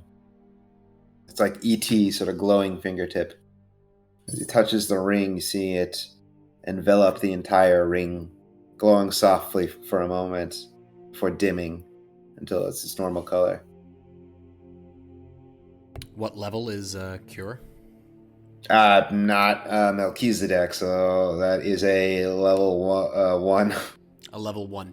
You see, of the 5 runes on the surface of the scroll-shaped ring, one of them is now ever so slightly glowing. If 4 more spells, lots worth. No, I think Sure. that's the amount of energy it can store. You think it could store up to that many spells? Well, actually, no. Like, I think a second level would take 2 of the slots. Correct.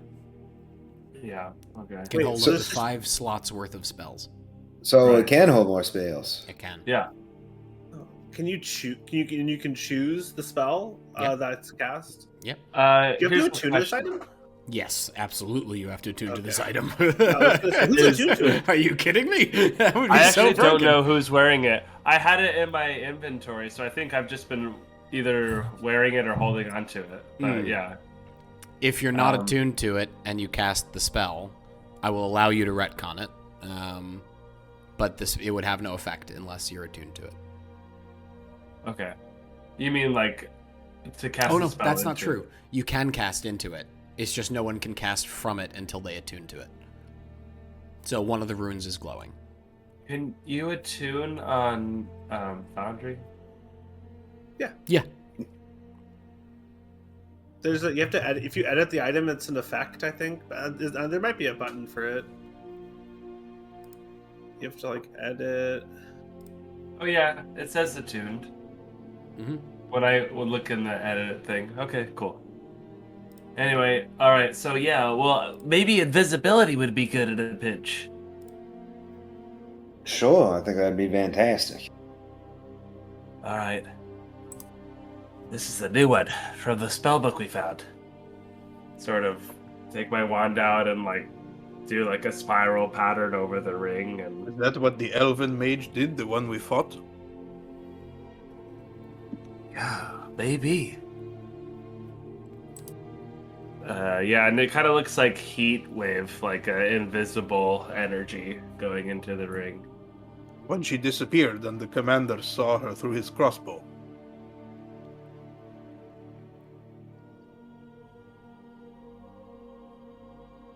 Hmm. I got one to store in there, and this this one will allow you to speak a word and force the creature to do the thing that you say. And he speaks a command and stores it in the ring slot as well, so you could stick a command in there. Is that level 2 or level 1? That's level 1 spell. So 1 slot left, One Ian? slot left. And whoever is attuning to this ring, please write down what's currently in it. And Yeah. I, Melchizedek, well, no, never mind. There's nothing I can do. Yeah. Maybe something to block a strike that would otherwise hit. Shield, perhaps? I got something for that too. Mage armor. So why don't you cast that? That could be good too. Probably save your spells there, Mikhail. Might need them. Save a life. Yeah, I could cast shield into it. Or mage armor. Actually, wait, no, I don't have mage armor prepared. I could cast shield onto it. Oh, go ahead and cast it, if you don't mind.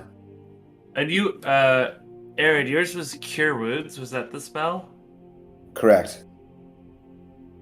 Go ahead and cast shield on the ring as well. Alright. Here we go. Shield! And I kind of like do a twirl with my wrist and like this Oh, little Eugene shield does pops so. out. And then The it sinks ring into glimmers for a moment and vanishes, and the last rune throbs ever so lightly. Cool. It's a pretty bitchin' ring. Yeah. Definitely All should right. have done that last night, but I am cool. a generous god. Yeah. Yeah, that's fun. Let's Yeah.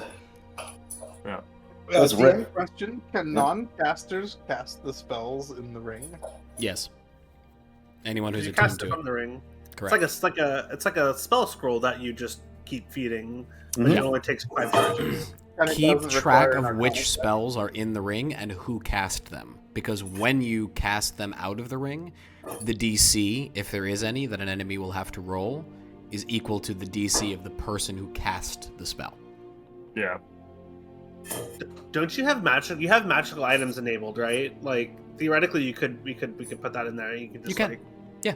It's just it's a little Yeah. tricky. It takes a minute. Ring of And spell if a storing, non-caster magic uses item. You can drag your spells Mhm. into. You just drag them right in. Yeah. And you set rules for like it consumes a charge of 5. Well, I don't know how that. Anyway, cut that. Cut this. Cut this. This is a preview Foundry, of our Foundry VTT. tips and tricks. Yeah. Sorry, and if a non-caster uses it, do they have to roll Arcana when they cast the spells, or Nope. they can just release them? Correct. Yeah, you're thinking Pathfinder rules. Is Yeah. it the spellcasters, as in the user of the item's DC, or is it the The DC person of who the originally person who cast the cast it? spell. Yes. Okay, so I think ours are all going to be slightly different. Yeah. Just like to correct. take note of that. That's why I'm saying whoever's wearing the ring, please keep track of the spells that are in it and who cast them. Yeah. Yeah, I mean, does either of you guys think you should have it? The ring, I mean? Well, in the past couple of scuffles, the ones that got near to dying with yourself and Melchizedek and Mikhail. Mikhail can already heal himself and cast other spells of compulsion. I think one of you two should hang on to it. Okay. What do you think, Mel? You want to dabble in magic? Come to the dark side, Melchizedek. Perhaps not today. I have my crossbows, and I put them on the table and give them a pat. All right, I'll keep it then. Just checking. Okay. You're I mean, outside this- currently. Oh, I mean go ahead. that with an action surge, I can cast 2 spells on a turn. No. That's No, hard with haste you interpretation. can. If someone is hasted, they can cast 2 spells a turn. If someone is action surge allows you to take extra attacks. Mm. Not No, it allows you actions. to take a second action. Action, yeah. Is it an action? I thought it was specifically attacks. You could take a dodge in his action surge if you wanted to, or like I think right because it's just that's action surge. I would rule if it's an extra action. You could theoretically cast 2 spells. I might make you roll an Arcana check to see if you what can additional control it. action? Okay. Oh, but does it run afoul of the rule against casting 2 spells on a turn unless one is a cantrip? So that one was clarified yeah, by I think Wizards of so. the Coast. Yeah, Really, when you Haste, use an when item? you're hasted, you are allowed to cast 2 spells. I see. That's the exception. Yeah. Gotcha. Is that an officially unofficial Jeremy Crawford tweet? Yes. When you're okay. Why is it when you're hasted? Is that written in haste or is that just an intent? It I kind of don't makes know. I think sense. that's just what it was intended to do. Yeah. So, Nice. Okay. Cool. you're outside. You've watched Mr. Leaky walk his way down the street in somewhat forlorn fashion. Although not without hope. The day is yours. What would you like to do? Well, you gents ready? Man's waiting. Quick question for the DM. How much gold was in the chest that we liberated? That Eredh liberated from That the, was added to the the. hideout? That was already Gotcha. added to party loot. Okay, sounds I good. don't I think it remember was the exact about 800, I think it was though, something like that. Melchizedek. But yes, I did add it. Okay. How much gold are we supposed to have in party loot? Because mine says 2,300. Yeah, Is I that just subtracted the 750 For the or no, potions 700 that I and spent. the fire eyes. Yeah, it was 3,005 gold and 25 platinum. No, it's 25 platinum and 2310 gold. You fellas ready?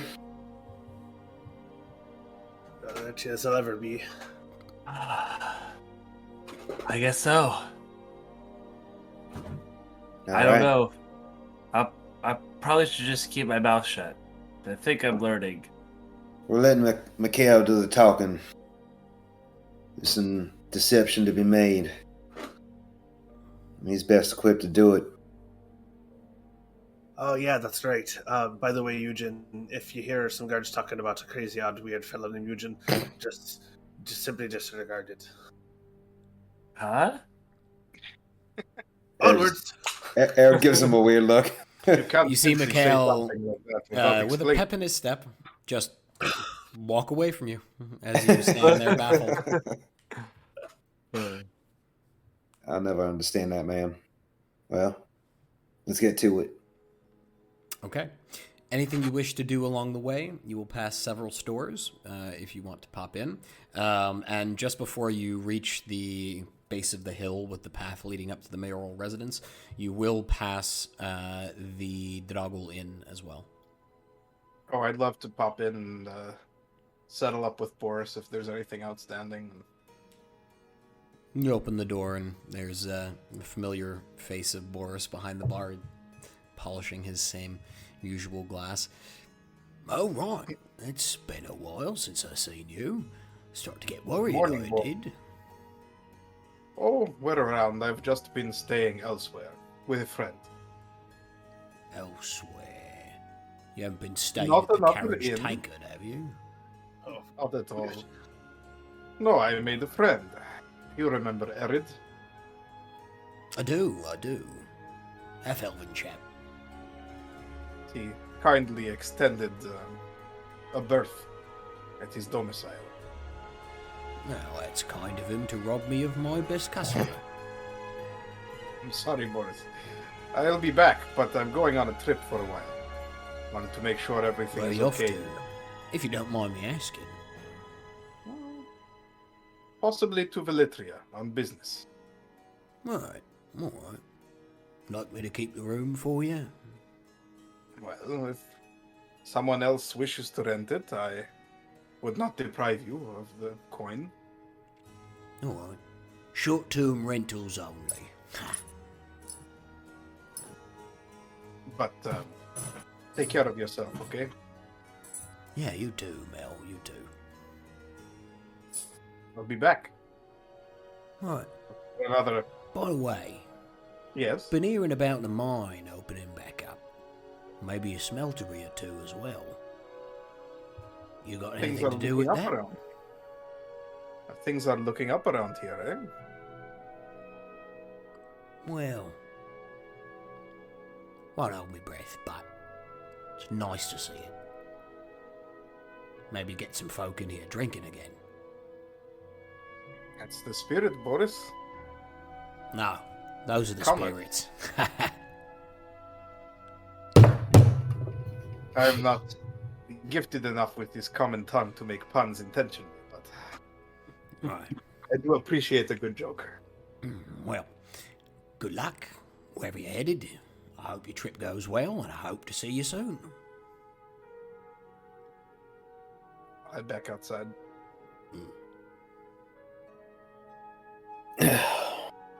You good? Yes? Just wishing the old man well. He was kind to me these past months. It's a funny one. He likes his booze.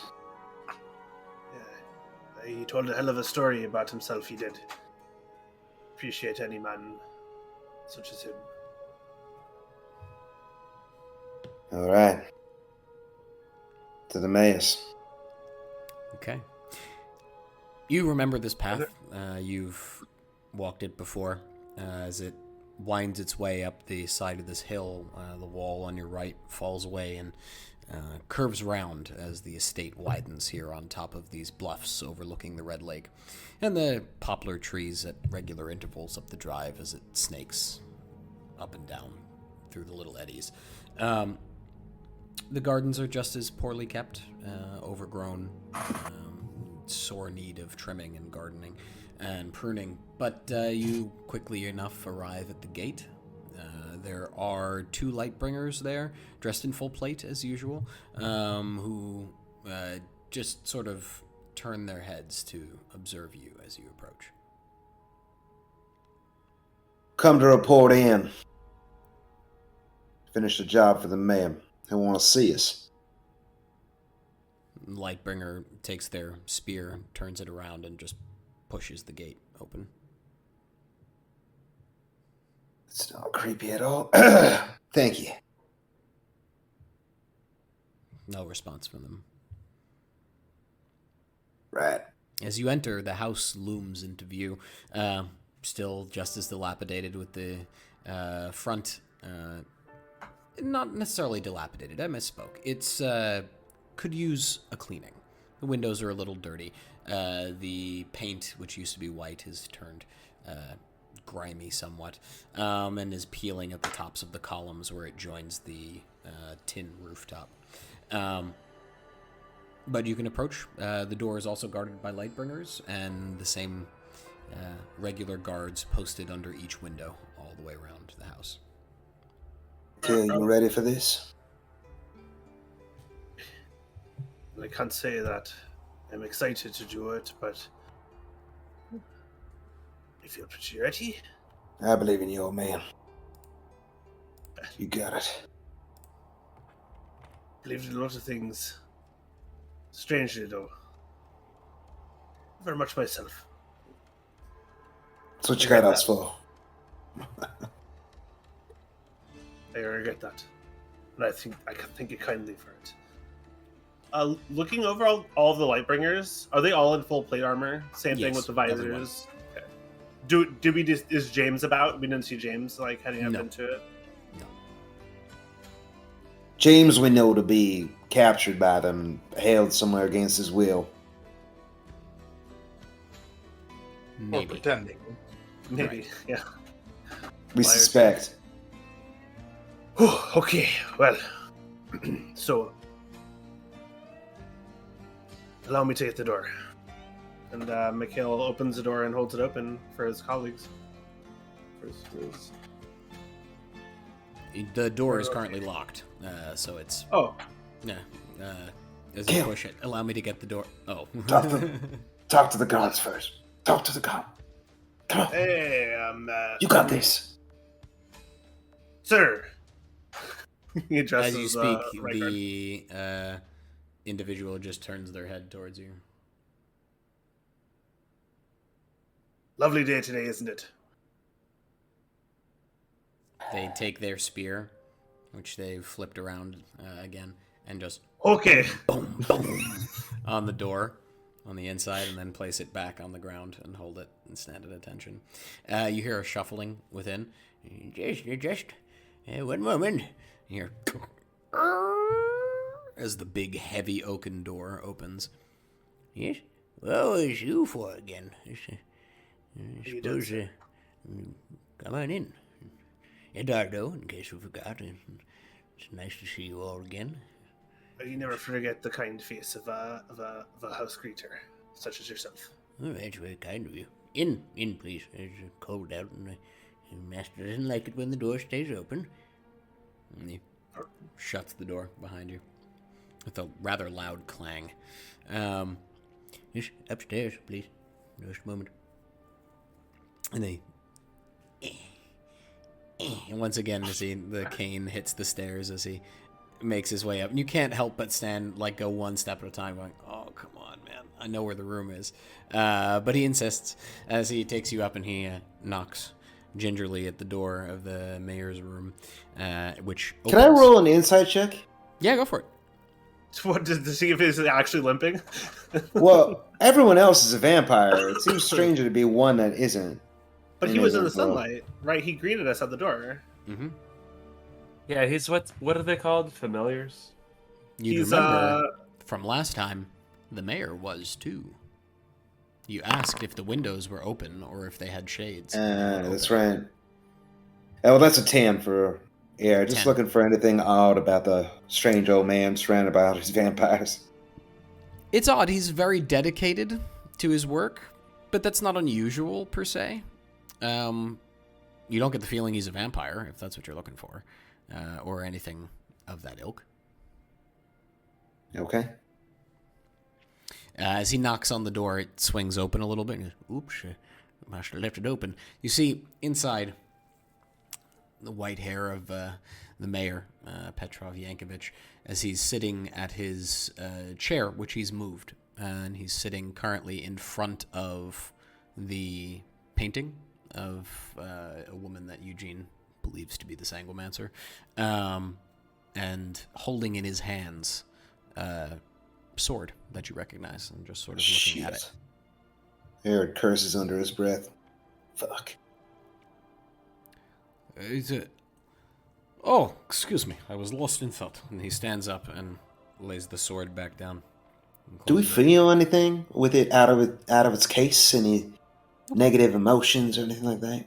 Not particularly, no. You can roll an insight check on him if you want. Sure, I'll do that. That is... Okay, my really low rolls are back in effect. That is a 5. Yeah, nothing in particular. He's, you gather he likes to look at his collection of things. And based on what you've heard about the sword, perhaps maybe there's something to it, but you didn't feel that unusual. Yes, sorry, gathering my thoughts. I was not expecting you right away. Come in, please. Sit. And he picks up his chair with one hand and carries it to behind his desk. And sits. How big is this chair, Dan? Is it remarkable that it carried? Okay. It's large. And ornate, Yeah, it's pretty I'm large. assuming. Yes. Just picks it up with one hand. No big deal. Mikhail goes to Mr. move the Inside chair 5. slightly. Just remarking. Mikhail will walk up and try to move a chair and angle it, like under the guise of angling it to make it better, just to see how heavy the chair is. With both It's hands. quite light, because the chairs that are available to you I see. He's got the are throne. very different. Yeah, he's got a much heavier right. chair. Fair enough. Please, fair enough. sit. We have business to conduct, although I do not believe I asked you to cause an avalanche. That's sort of an unintended side effect of the battle, you see. I suppose that can happen. Is it clear, then?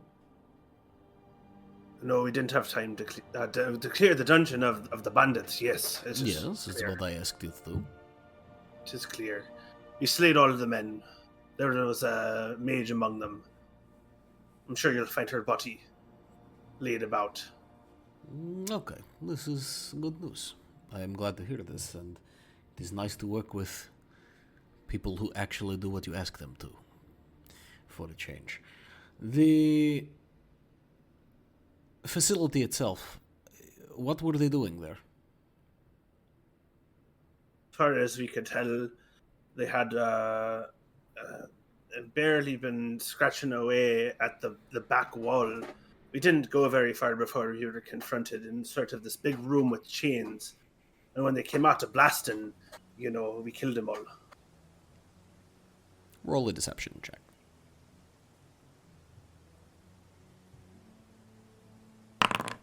You have the ring on, right? 18. 18. Do you get a +4 or something? It's +4. My modifier's only +1. But it's still good. Well, Good. good to know. Glad that we can begin to establish trade again. We can bring furs from Dunwarren. We can trade with Dune's Retreat. This is good news. Had they found anything interesting or unusual while they were there? Besides the stuff that was on the mage, there was some gold. There was a painting in the back. I couldn't make heads or tails of it. You just, after we did the job that she asked for, we came back immediately. Well, reliable help is hard to find. And he reaches under his desk and lifts what looks to be a rather large chest and sets it down with relative grace and ease. And pushes it towards you. There you are, as we agreed.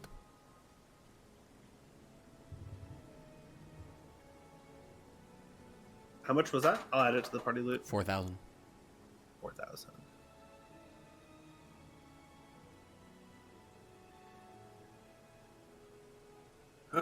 Who is that at the painting?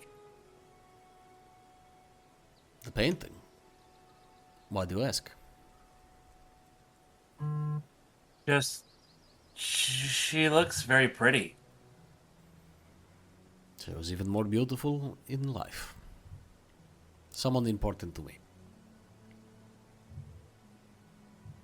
Now, I have other business to attend to. I appreciate the work that you have done. One question may be slightly impertinent. My favorite. I appreciate your graciousness in answering. Oh no. That sword, I noticed you were holding it when we came in. I remarked on it before, and you said it was,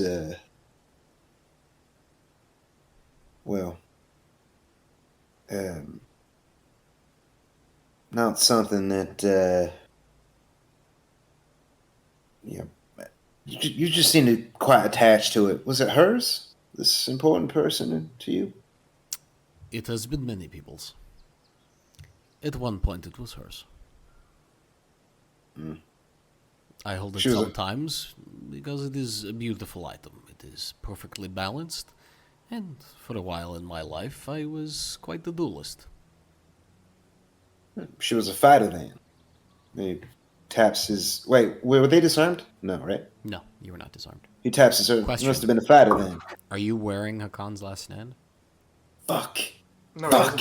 You took it off before you met... Oh, God, that's right. Oh, we did. We talked talked about about this this. last session. We did. Oh. Unless you scared put it on me. the next day. No. Checking. You didn't specify that you did, so I assumed that you did not. Yeah. I forgot about that shit.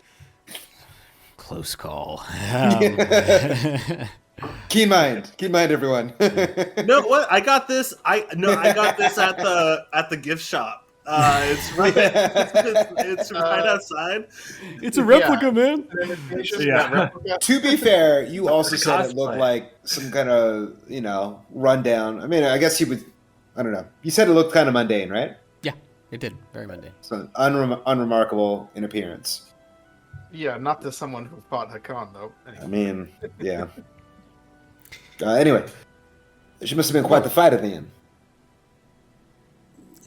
We sometimes practice dueling. It's a fond memory I have. It's a good woman. Must have had you on the back foot with a sword like that. Oh, we never dueled with that one.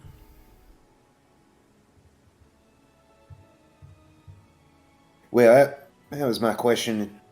Appreciate you taking the time to answer. We'll see ourselves out. Appreciate that. I fancy a walk. With us? Opposite direction. Eduardo will show you out. You see, as you stand to leave, if you do, are you? Did he put the sword back? Yeah, the sword's been put back. Eredh casts a surreptitious glance at it. Looks to the mayor. Nods. Gives Mikhail the let's get the fuck out of here look. Starts making his way to the door. As you do, he doesn't hide it particularly. He stands and walks towards the sword, and from behind the box takes a belt and scabbard, buckles it round his waist, and sheathes the sword in it. You, going somewhere nice or dangerous? Just for a walk in the garden. It's been some time since I spent time outside. Sure that people would like to see your face sometime. If you have the time to do a stroll about town. This could be dangerous. The people do not trust me anymore. But I will change that now. You have rid us of the Mayoral soldiers. We will return commerce to the town now. And this will help. What's so special about that? We didn't see any sort of mining equipment in there. What? Did you want us to go clear that of the bandits in the first place? Those were not bandits, I told you. They were mercenaries. They were for the Mayoral. Oh, that's right, excuse me. Why not simply ask them to leave? Do you think they would have? I mean, just, what's the... never mind. Well, speak your mind. No, I'm just curious, as well. Are you headed there now? No, that is far too far from me. Well, I hope you avoid danger in your garden. I do appreciate it. You might want to hire a better groundskeeper. If it might be so bold. It seems like a lot of dead vegetation around there. I have not looked to the garden in many years. And we shall not take any more of your time.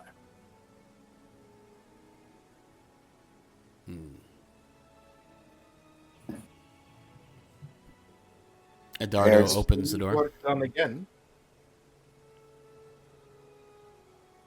I will be certain to call. You are reliable. That's useful. I leave the room. Edardo is waiting for you outside. The chest, by the way, if anyone took it, and I'm assuming you did, of course, is very heavy. It's 4,000 gold pieces. Shit's no joke. Eredh is helping Mikhail.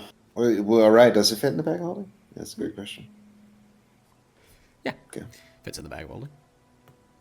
If Mikhail looks like he's struggling to put it in there, Eredh helps him then. Definitely struggling now. Strength is only 8. He pushes it. I'll Hold have the the bag. mage Hold the hand. The mage hand provide like 5 pounds of support. The mage hand goes. Doesn't seem to be doing anything, but he reaches out and just sort of pushes it into the bag as it waits. There you go. Much easier. Does the 4,000 include the cost of the chest? Or does the chest have intrinsic value? Doesn't look particularly remarkable. You can roll an investigation on the fucking chest if you want. Is it trapped? Yeah. It's a trap. It is. No, it's not. It's trapped with the ties of capitalism. All right, Edardo. The chest. Appreciate you guiding us up here. We can see ourselves out. You sure? It's customary. I like seeing the travelers off. We'll save your knees and your back. And I'm going down anyway, so... It's all right. It's no, damn it. And he's already moving his way down the stairs. And you sort of one step at a time behind him. Jesus. Are we there yet? Mm-hmm. Yeah, you're at the front door. He opens it and allows you to leave. The front. Is there any sign of the mayor in the garden? Yeah, it's immediately like Roll I was going to do perception the same thing. Yeah. Yeah. We're sticking. I was like, we're gonna be like, we're sticking 20. around, right? 20? Yep. Scanning around, you see a figure with white hair wearing a sword belt, flanked by 4 Lightbringers on each side, marching north through the garden towards the wall. Guys, we gotta hurry. Let's go. I spent some time looking around. Are they leaving the garden? No, the garden stretches a significant way north and goes over rolling hills and so forth. It's not a small estate. It's quite a large estate. So you would lose sight of them before they would get to the wall. Can I say something to Eredh without guards overhearing? You're currently at the door, where there are 2 guards on each side. If you were to walk a little way towards the gate, about 1,000 feet away, you could probably find a space in between. Yep, there we go. I'm going. Walking and talking. Walking, then talking. As I go, I say, very reasonable man. No, he's going straight for that tower. I know it. I feel it in my bones. Of course he is. No, he's not going for the tower. He's going for the cave which we cleared. Well, but they're both along the same path, aren't they? I suppose if we circle back around and move at a quick pace, yes, we may be able to catch up. Hope to. I suppose he will hope to retrieve the key which we found, to join it with his half and then to the tower. Of course. We gotta get to the tower first. But we're not going to the tower because he will not find the key. We took it, and we go to the tower and we take out the Sanguim. So that was the plan. Ord headed in the same direction, and it sounded like the mayor was peeved at him for not following up with what orders he gave him. I'm not sure, but he might take the time to revel in destroying the tomb of Ord and his comrades as well. We should head off in that same direction without haste. Agreed. It was not what we agreed. We talked about slaying the Sanguim. Aaron's looking around to make sure he's still no Lightbringers nearby. Melchizedek, you getting cold feet? This is what we said. Go to the tower. Destroy the coffin. Destroy the Sanguim. Did we get the explosives? We have mining charges. But we do not. We have need mining charges to destroy her lair. The salesman in the House of Boom did not have any grenades, just the fire eyes. You didn't ask about mining charges. I did not ask about mining charges. I did not ask about mining charges. I thought we wanted only weapons. Damn it, Melchizedek, you had one job. Well, it just seems like if we're trying to destroy our whole lair or whatever, wouldn't a mining charge be We were more... going to fight. I don't think we have the time to spare. I thought we were going to Velitria. I'm not disappointed, Melchizedek. Just very, very angry. Wait, you thought we were going to Velitria? Possibly. Later. After we take care of the Sanguim. We could scout out the tower. But have you ever fought a vampire? Let alone hundreds. Again, hundreds are here at the estate. You don't know that they're at the tower. Not anymore. 9 left, if you count the mayor.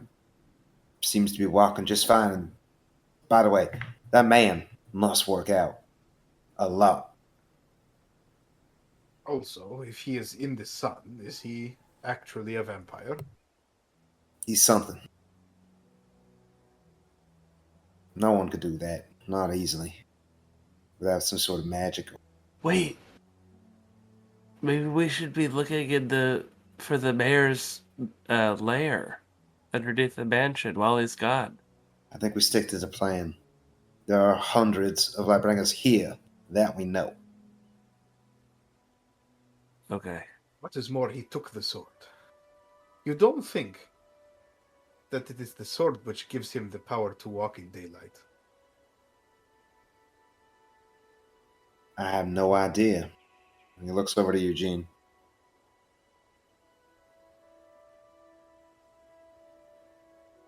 I don't know. No.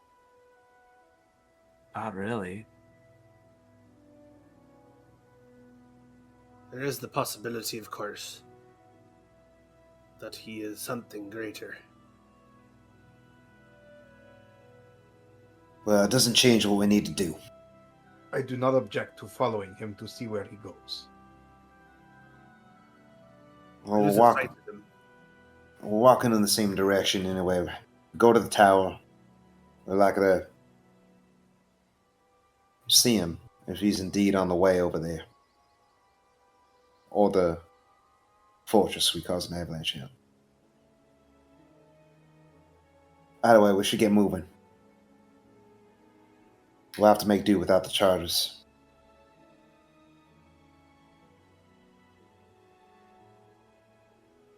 Yeah, Okay. Can we skirt around the outside of the estate?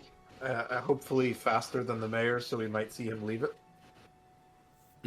The estate is right at the northeastern tip where the wall joins the Red Lake. So to get out, it's right around here where my mouse is. Yep. I'll draw it. Wait, where? Just a moment. Right around there. The North of wall the city? circles the estate and the town like this. Okay. This is the eastern gate. This is the western gate, which is almost never used. Whoops. Didn't want to draw that much. Where the But refugees are? What's that? They are. Say again? Where are the refugees? The western gate? Eastern gate. Western gate is where you left to head to the ruins Gotcha. that led you to the void. Gotta make for Eastern the gate, western gate. refugees here. Northern road, which goes north. This is the bandit house smeltery. This is the old mining outpost. This was the mine you cleared. So We just gotta- heading north along the road towards... You can mark the map, by the way, and I did add not. journal entries to the map. Okay. Can we? It's good to know. If you want to keep track of things. Would it be faster to travel by boat? Or is by foot faster? By boat, if we can find one. There's one in the where we met Ord. The warehouse. Yeah. Eugene, you really are brilliant. Let's do that. Okay. Was the boat big enough for all of us? Yeah, from your recollection, it's not a large A boat. rowboat? It's a rowboat, but there is a sail that's folded, or a sail that's rolled up around a mast that's folded down. So it's like a little, I don't know, like a 10-foot dinghy or something. Yeah, more or less. Bit Yeah, cooler in a pinch, but not. No, good. Keys Is of that dead. faster than walking? Or are we trying to be sneaky? Man, I think a boat would be faster. Or, well, If the wind were with us. if the wind's with us. I don't know. Which way is the wind blowing? I did North. say this morning the wind is currently blowing north All off right. the swamp. So a southerly wind, right? Is that how you say it? So Up Southerly through the wind. valley. well then, seems like a great Okay. idea. Yeah, let's do You it. exit the mayoral estate. The Lightbringers at the gate are as stoic as they were before, and they're full plate mail as they just sort of slowly turn their heads to watch you go by in a not so creepy kind of way, which is therefore thoroughly creepy. You make your way down the winding path past the overgrown gardens and find yourself passing the barracks on your right to make your way to the warehouse. You can see through the door. You hear, That's not right. I don't want to hear this from you. Get back out there. Enough is enough. you hear from the upstairs, and you hear the slamming of a door. You recognize the voice of Lydia. You Yeah, can keep shit. walking towards the warehouse if you wish. That was the other part of a plan, right? We need to tip off Liddy before we do this. That's right. Let's go talk to her real quick. I'm. Oh. And Eredh starts making his way towards Lydia. Okay, she's on I- the second floor in her office. Go ahead, On Mel. her shoulder and say, on Ered's shoulder, I say, if you do this, there's no going back. I'm committed, Melchizedek. I hope you are. Okay. The front door is somewhat open to the barracks. As you walk in, you see a woman at her desk, and she turns, goes, No. What's on Emily. fire? Who died? Good to see you. What do you want? Well, we're not bringing trouble to... Well, no, we are bringing trouble to your doorstep. Can we speak to Lydia, please? No trouble that was not already here. Right. Warning you, she's in a foul mood. She walks to the stairs and walks up. Lydia? Lydia? Knocks on the door. What? For fuck's sake. Can't close my eyes for 5 minutes. You need me to micromanage you now? Instead, turns and says, No. You have visitors. Ah. Thought they'd stepped up to bigger things. Come in. Word on the street is that you work for the Lightbringers now. Why would you talk to lowly little me? You will always be our favorite gigantic lady with an even bigger sword. Don't blow smoke up my ass. Fair enough. All right. Sounds like you're having a day. I've been having a lifetime, actually. What do you need? Then we are sorry to add to your troubles. Oh boy. I'm going to like this, aren't I? Emily's still in the room, by the way. It's quite sensitive. Do you want other ears in the room? I hope you're not wasting my time. Emily, I can promise you got that. It. Got it. She turns and walks away. Somewhat confused, considering that there was a trust between you at some point. In fact, she had made an agreement with you that she would leave an X mark in chalk on one of the windows of the Dogwell Inn when it was time for you to meet her. It is no easy way to say this, but I suppose we start with James. Who? Oh, missing Shield of Akan, right. He was taken by the Lightbringers. Well, then he's fucked. But not against his will. Although he might be held against his will currently. That's an odd thing to say. The Lightbringers don't take people if it's not against their will, and they always have a reason. He works for them. He was offered 15,000 gold to do all that mess. Right. Right. But we're not done. That makes us... There's more?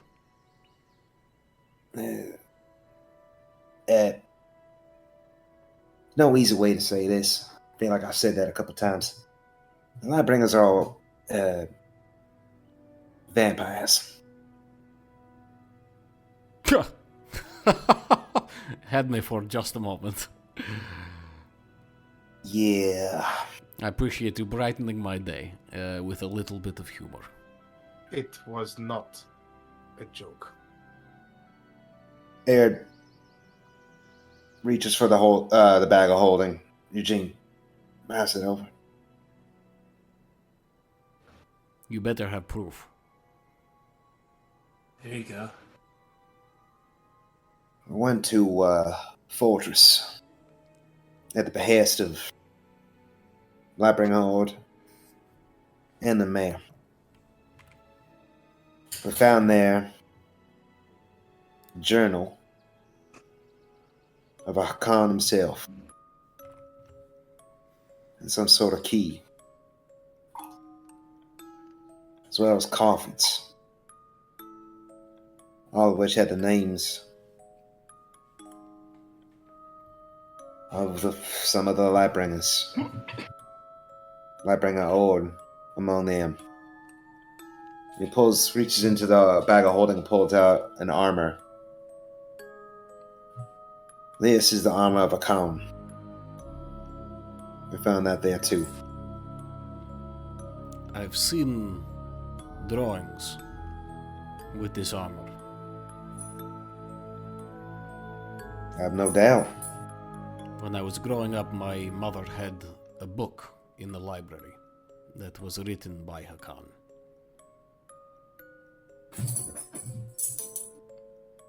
And she just sort of turns and looks around it. This is a lot to understand. I can appreciate that. We were very perplexed at first too. Roll a persuasion check. Sure. Can I just say what they managed? Because the team's helping me out.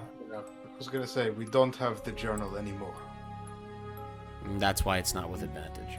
I would say we gave it to the What left. about with Goodbye, the... our life. That'll be a 9. You have to understand. You have just told water that it is not wet.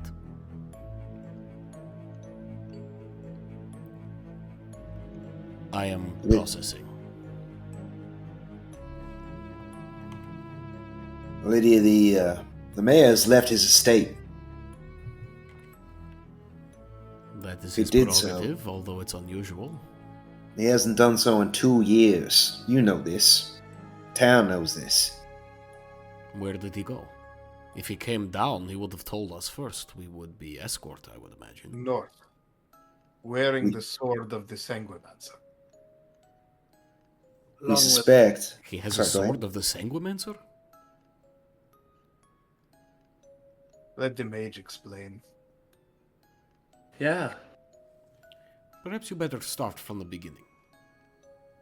And she sits back and is very discombobulated. You don't need an insight check to realize that. She's fidgeting. She's usually very confident and secure in herself, and she's just...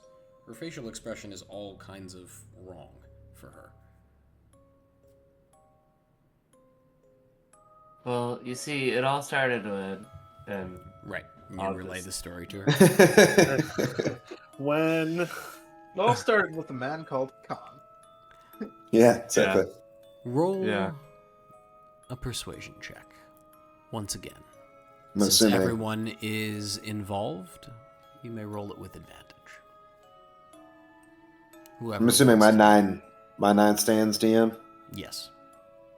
One more person can roll with advantage, or 2 more people can roll. persuasion. It's not my forte. Someone else want to go? Neither. Ered's already rolled. Leaves Melchizedek then. I can roll, but I think, do all of us just have a +1 modifier, or is anyone negative? I'm 0. But Uh, yeah, I'm not being too much. I'm not the most maybe. charismatic guy. Maybe Mikhail. Yeah. Mikhail and Melchizedek? Eugene. Eugene? You're telling the story. You should roll. Yes! Funny! Natural 20? Yeah. Because it was right and proper. You see her I love it countenance when the- change I love it when the dice tell a story. as you tell this story and it unfolds, and all the pieces start to click into place for her. She knows this town. She knows it pretty well. She's known that something's been wrong for a while, and you remember her saying that she didn't trust the brass anymore, the orders that came from on high, but she never thought it was something like this. And yet all of it sinks into place. So yeah, that's why you gotta help us go there and destroy the place. It kill the Sanguimancer. If the Sanguimancer is still alive and has been sealed away by Arcan, And it is true you have given away the key. Although why you gave the key to fucking vampires, I do not understand. Neither But- do I, for the record. If the key is gone and far away, and they do not come back, leave it alone. Lydia, this town is riddled with vampires. If we kill the Sangomancer, we've learned Go ahead. that it'll remove their curse. It is not entirely true. It depends on the vampires. In some cases, if a greater vampire creates a lesser vampire, that is the case. But if the vampire has ascended, then destroying the creator will not kill the created. Do I make myself clear?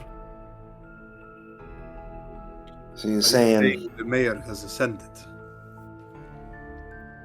I have no idea who has ascended. I have just learned about this.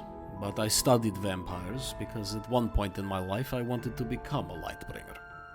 And it's mandatory. so you're suggesting we just What's that? let him go? No. We focus on the mayor instead. Well, he has a contingent of 8 Lightbringers with him. More than we can handle. Far more. I can maybe take one. Maybe. Alright. What is your plan going forward? We need information. Well, we were going to go to Sangomancer's tower, see if we can destroy her coffin, lair. We learned, it sounds like you would know better than I, that we need to destroy the vampire's lair to truly destroy him, or whatever it is that they rest in. If we kill the mayor, good chance he'll just pop up again somewhere else. We don't know where that place is. That's why we were thinking Says go that he straight to the has a lair source. to the north, somewhere secret. Hmm. He did not know. Look, Lydia, whatever you may believe of vampires, Ord is no friend of the mayor's. Or, they are friends, but they are not allies. It It's hard to sounds to explain. me as if Ord does not want or wish for the return of a woman who laid waste to this town. So in that, and in only that, we are aligned. But when this is done, Ord will die.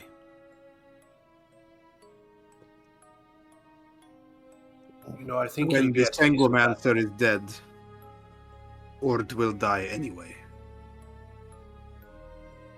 Hmm. He knows this. Unless she's ascended. Unless he's ascended. The mayor, we don't know if the mayor was a Sangomancer that made them vampires.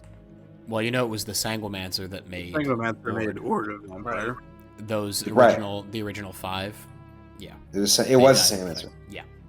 Yeah. Again, dealing with the mayor, it's not enough to restore them. Okay, here's what we're going to do. I cannot tell many people in the Shields of Arcan this, because the mayor pays their salaries. They will not trust me. They will not believe me. They will not help me. And even if they did believe me, they're not going to bite the hand that feeds. So to speak. So, while you are looking to the Sanguimancer's tower, I will do what I can to quietly get support from outside the shields from those who have known me and who I have known for a long time. Do you have explosives? No, but you can purchase those from Early Knock. For the record, if you go to the Sanguimancer's tower, I would not recommend you try to destroy anything. Why Chances not? are, How? if I'm understanding this correctly, Hakan sealed her. If you destroy the seal, you will still have to fight her. And I mean this with no offense. I don't think you can. And what are we going there for? Research. If we are to send a team to eventually take the Sanguimancer out, if that's even necessary to do, we will need to know where she is buried, what each room of the tower looks like, any defenses the tower has. The stories say that there were gargoyles there. Whether she created them by magic or by blood, I don't know. But I would be careful of those. When the mayor finds the Lightbringer fortress that we cleared, he will know that someone took the key. Might take him some time though to get in, Melchizedek. Maybe we bought ourselves some time with that avalanche. Well, since Ord has not reported for duty for at least one day, I think I know who he will blame. In that sense, maybe, our actions were not so amiss. Not so much worried about blame. I think we're gonna have to fight the mayor eventually. You should be. I'm worried about blame. If he blames you, you will not be able to operate in this town.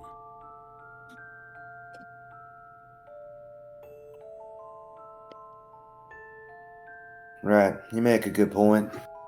Suppose I was just thinking about It getting is to the better tower. if the mayor thinks that Ord betrayed him, which he did, and not us, which we did as well.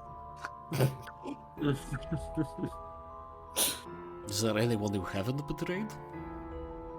Well, You, of course. my dear Lydia. Fair point. We never betrayed ourselves. Really? Okay, Eugene. Wow. How old are you? Everyone betrays themselves in the end. In little ways, usually. Alright. I have work to do. Be very careful. One thing. Emily's been a trusted resource to us. I think you could trust her with this, if you weren't of a mind to already. I was not. But I will take that into consideration. Please do.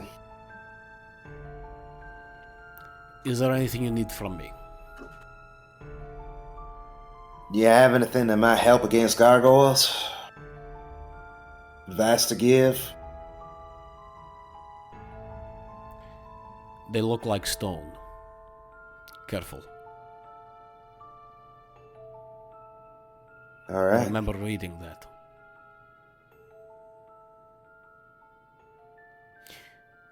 Well, then I guess we're going to be on our way. Thank you for listening and believing us. I know it was a tall tale. I still am not entirely sure I do. But I do. It's just a lot to process, that's all. Now, that you've significantly ruined my life's work, let's go fix it.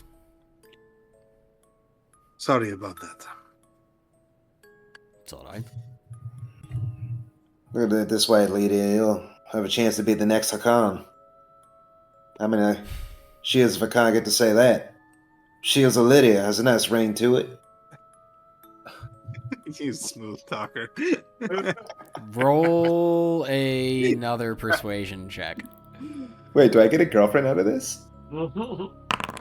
Yes, 17. 17.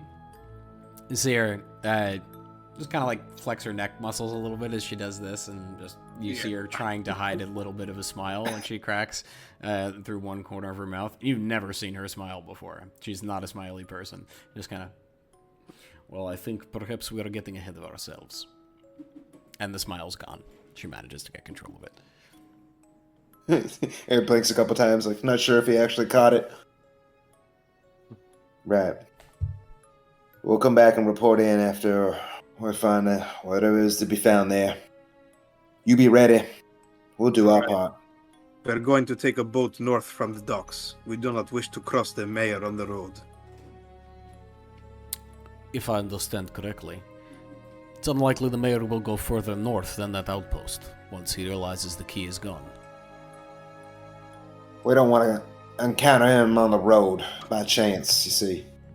If you encounter him in the tower, leave.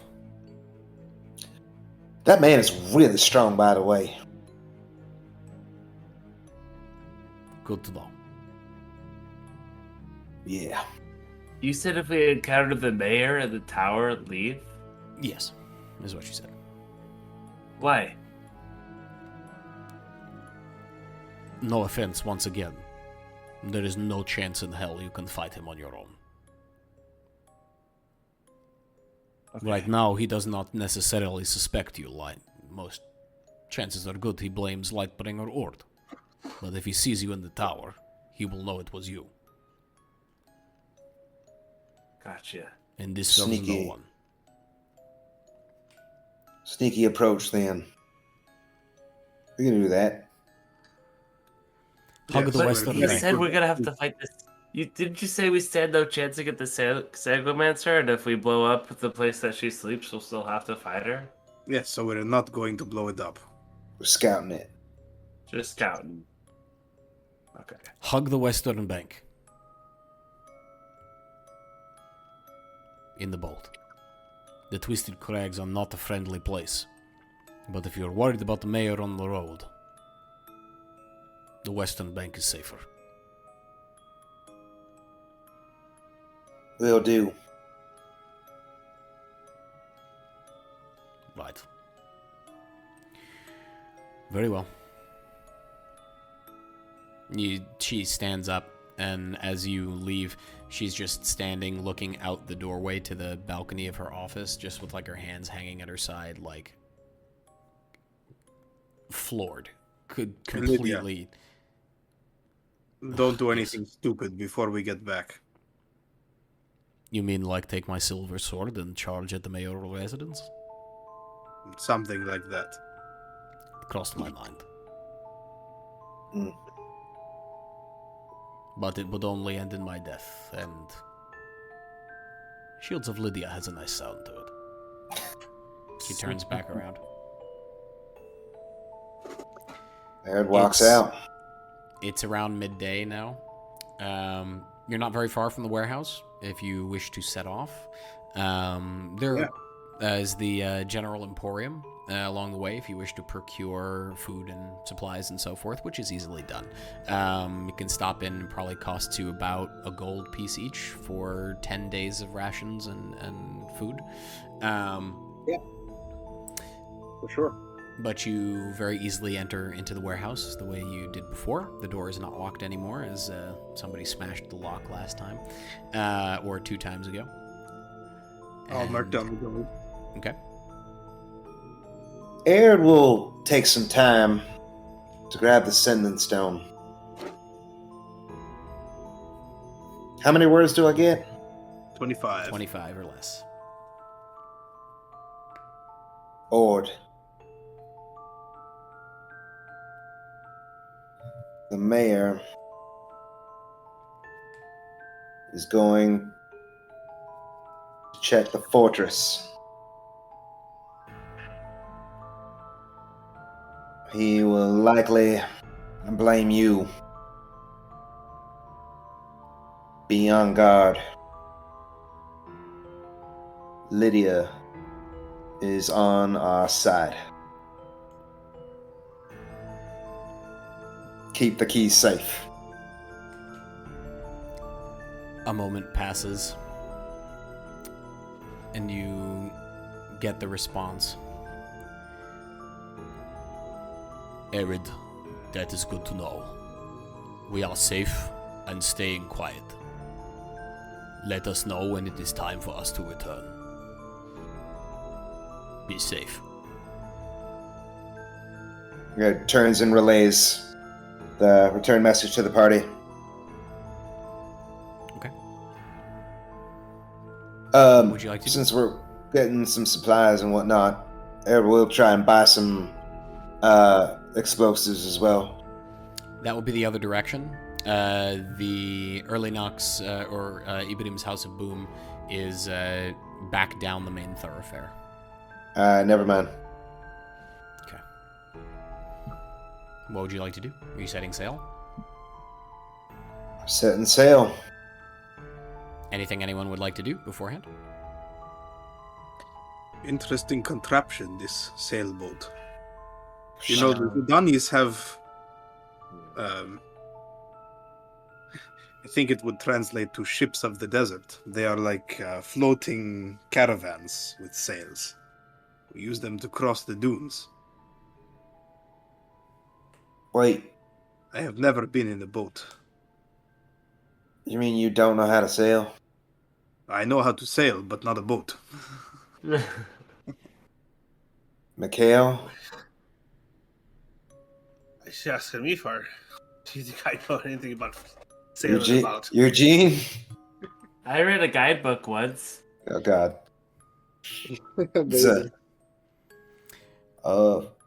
Right. I'm sure it can't be too different from the sand. Yes, Okay. water. And, you know, the lake, a desert. It's basically the same thing. This is how we die. This is how we die. You get I'll attempt to underway. help it. You get Having underway. a basic understanding of, like, pulleys and contraptions and such. Yeah. Checking the boat over first. It's in relatively new condition, actually. It's not particularly damaged. It appears that it was brought there long after the warehouse was abandoned, since the warehouse is in far worse condition. You get underway, sticking to the western coast, or do you go up the middle or up the eastern coast? Western coast. Okay. Yeah. The twisted crags loom above you as you sail along the southern coast towards the turn to go north. You've been this way before by foot, and you recognize the walk on the left that you took over a few days to get to the ruins that eventually led you to the void on Lydia's behest. But the crags have a sinister feeling to them. They did before, and they particularly do now, since you know that they are home to the Sanguimancer's tower, who was now, as you know, a vampire of no mean power, with a dark legend behind her. The sun sets. You've made it. Well, Mel, roll a survival check. See if you know how to sail. Me again? Oh dear. Well, you're the one who's sailing, right? Oops, I rolled a 7 first. I keep double clicking because I'm used to Okay. fantasy grounds. You've made it not quite as far as you'd hoped, but you don't flip the boat or destroy it at all. It takes a little getting used to, the rocking from side to side, and when some of you sometimes. Oh, Mel, you're take not the doing it boom on right. the head. That's not what I read in the manual. Eugene, stop pacing. You're rocking the boat. There is no room to pace in this boat. Oh, okay. Stop backseat sailing. Yes. A couple of you take the boom Sorry, in the front seat forehead sailing. as it swings from side to side. Oh, Mikhail, it's like this. God damn it. Keep your heads down. A reddish sort of mist and dust floats off the twisted crags as the sun sets to your left. And there's a dark spot on the horizon where the shadow of the Sanguimancer's tower in the far distance casts its darkness through the setting sun's rays. You can't help but feel a chill down your spine, knowing how close you are to the resting place of one of the most powerful beings, Insomnia. And that's where we'll end. Yeah. Oh, all right. Four It's not Stooges terrifying at all. taking a boat to the Dark I Lord's feel like tower. I haven't heard her contextualized that way. One of the most powerful beings, Insomnia. According to her legend. I think we I think we That's have what several I've been times. telling you And by the guys. way, Have we? yeah, Okay. you've heard that Yeah. many times. We've gotten Keen mind, so come on. many warnings. Like 3 separate NPCs have been like, Yeah, that's why Eredh cool was your trying chats. to blow up her coffin, not fight her. Eredh doesn't know how to take a message. I mean, if she's locked in the coffin and you blow up the coffin, it's no longer locked in the coffin. I'm just saying. That's kind of what Lydia was trying to say there. Wait, we got garlic, right? You'll be good. We'll be good. Not to mention, we probably also have to get through the mayor at least once, and Dude. his like cronies. And his gaggle of vampires. I was gonna say the gaggle of gargoyles as well. That too. You've been warned about that.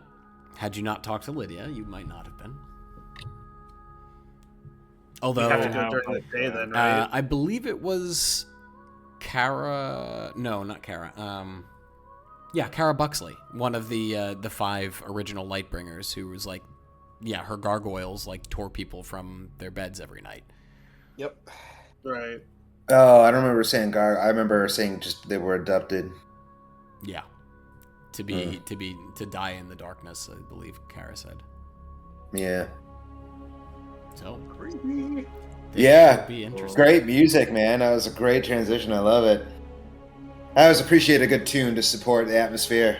I have always said that's my biggest GM tip or DM tip that nobody ever talks about. Not Matt Mercer, not Matt Colville. None of the big DMs mention that the music you pick sets the scene for everything you're doing. It's so key, and you have to key it to individual plot points too. Yep. Yeah, with It's motifs. so crucial.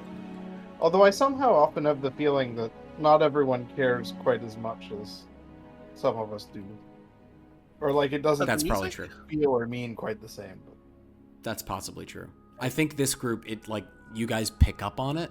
Some Yeah. groups probably don't. Yeah.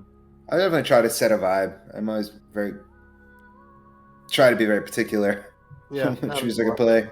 Yeah, it's super. Who's important. here trying to start a riot? Yeah, exactly. exactly. Yeah, it's very important. I have my library sorted by I call them expressions, and so like I have like a fantasy expression, an adventure expression, like different kinds of ambiance for like different kinds of like towns and things like that. Yeah, because you know, like it provides like affect and ambiance, right? Like to have, I think affect is the right term. Effect, affect, the affect, effect. What I affected the effect. An atmosphere. Yeah. Anyway, yeah, I think it's hugely important. Well, over here at Vrock'n'Gnoll, we care about our sounds. Yeah, we do. Yeah, it's very important. And speaking of, thank you everyone for listening. We hope you had fun.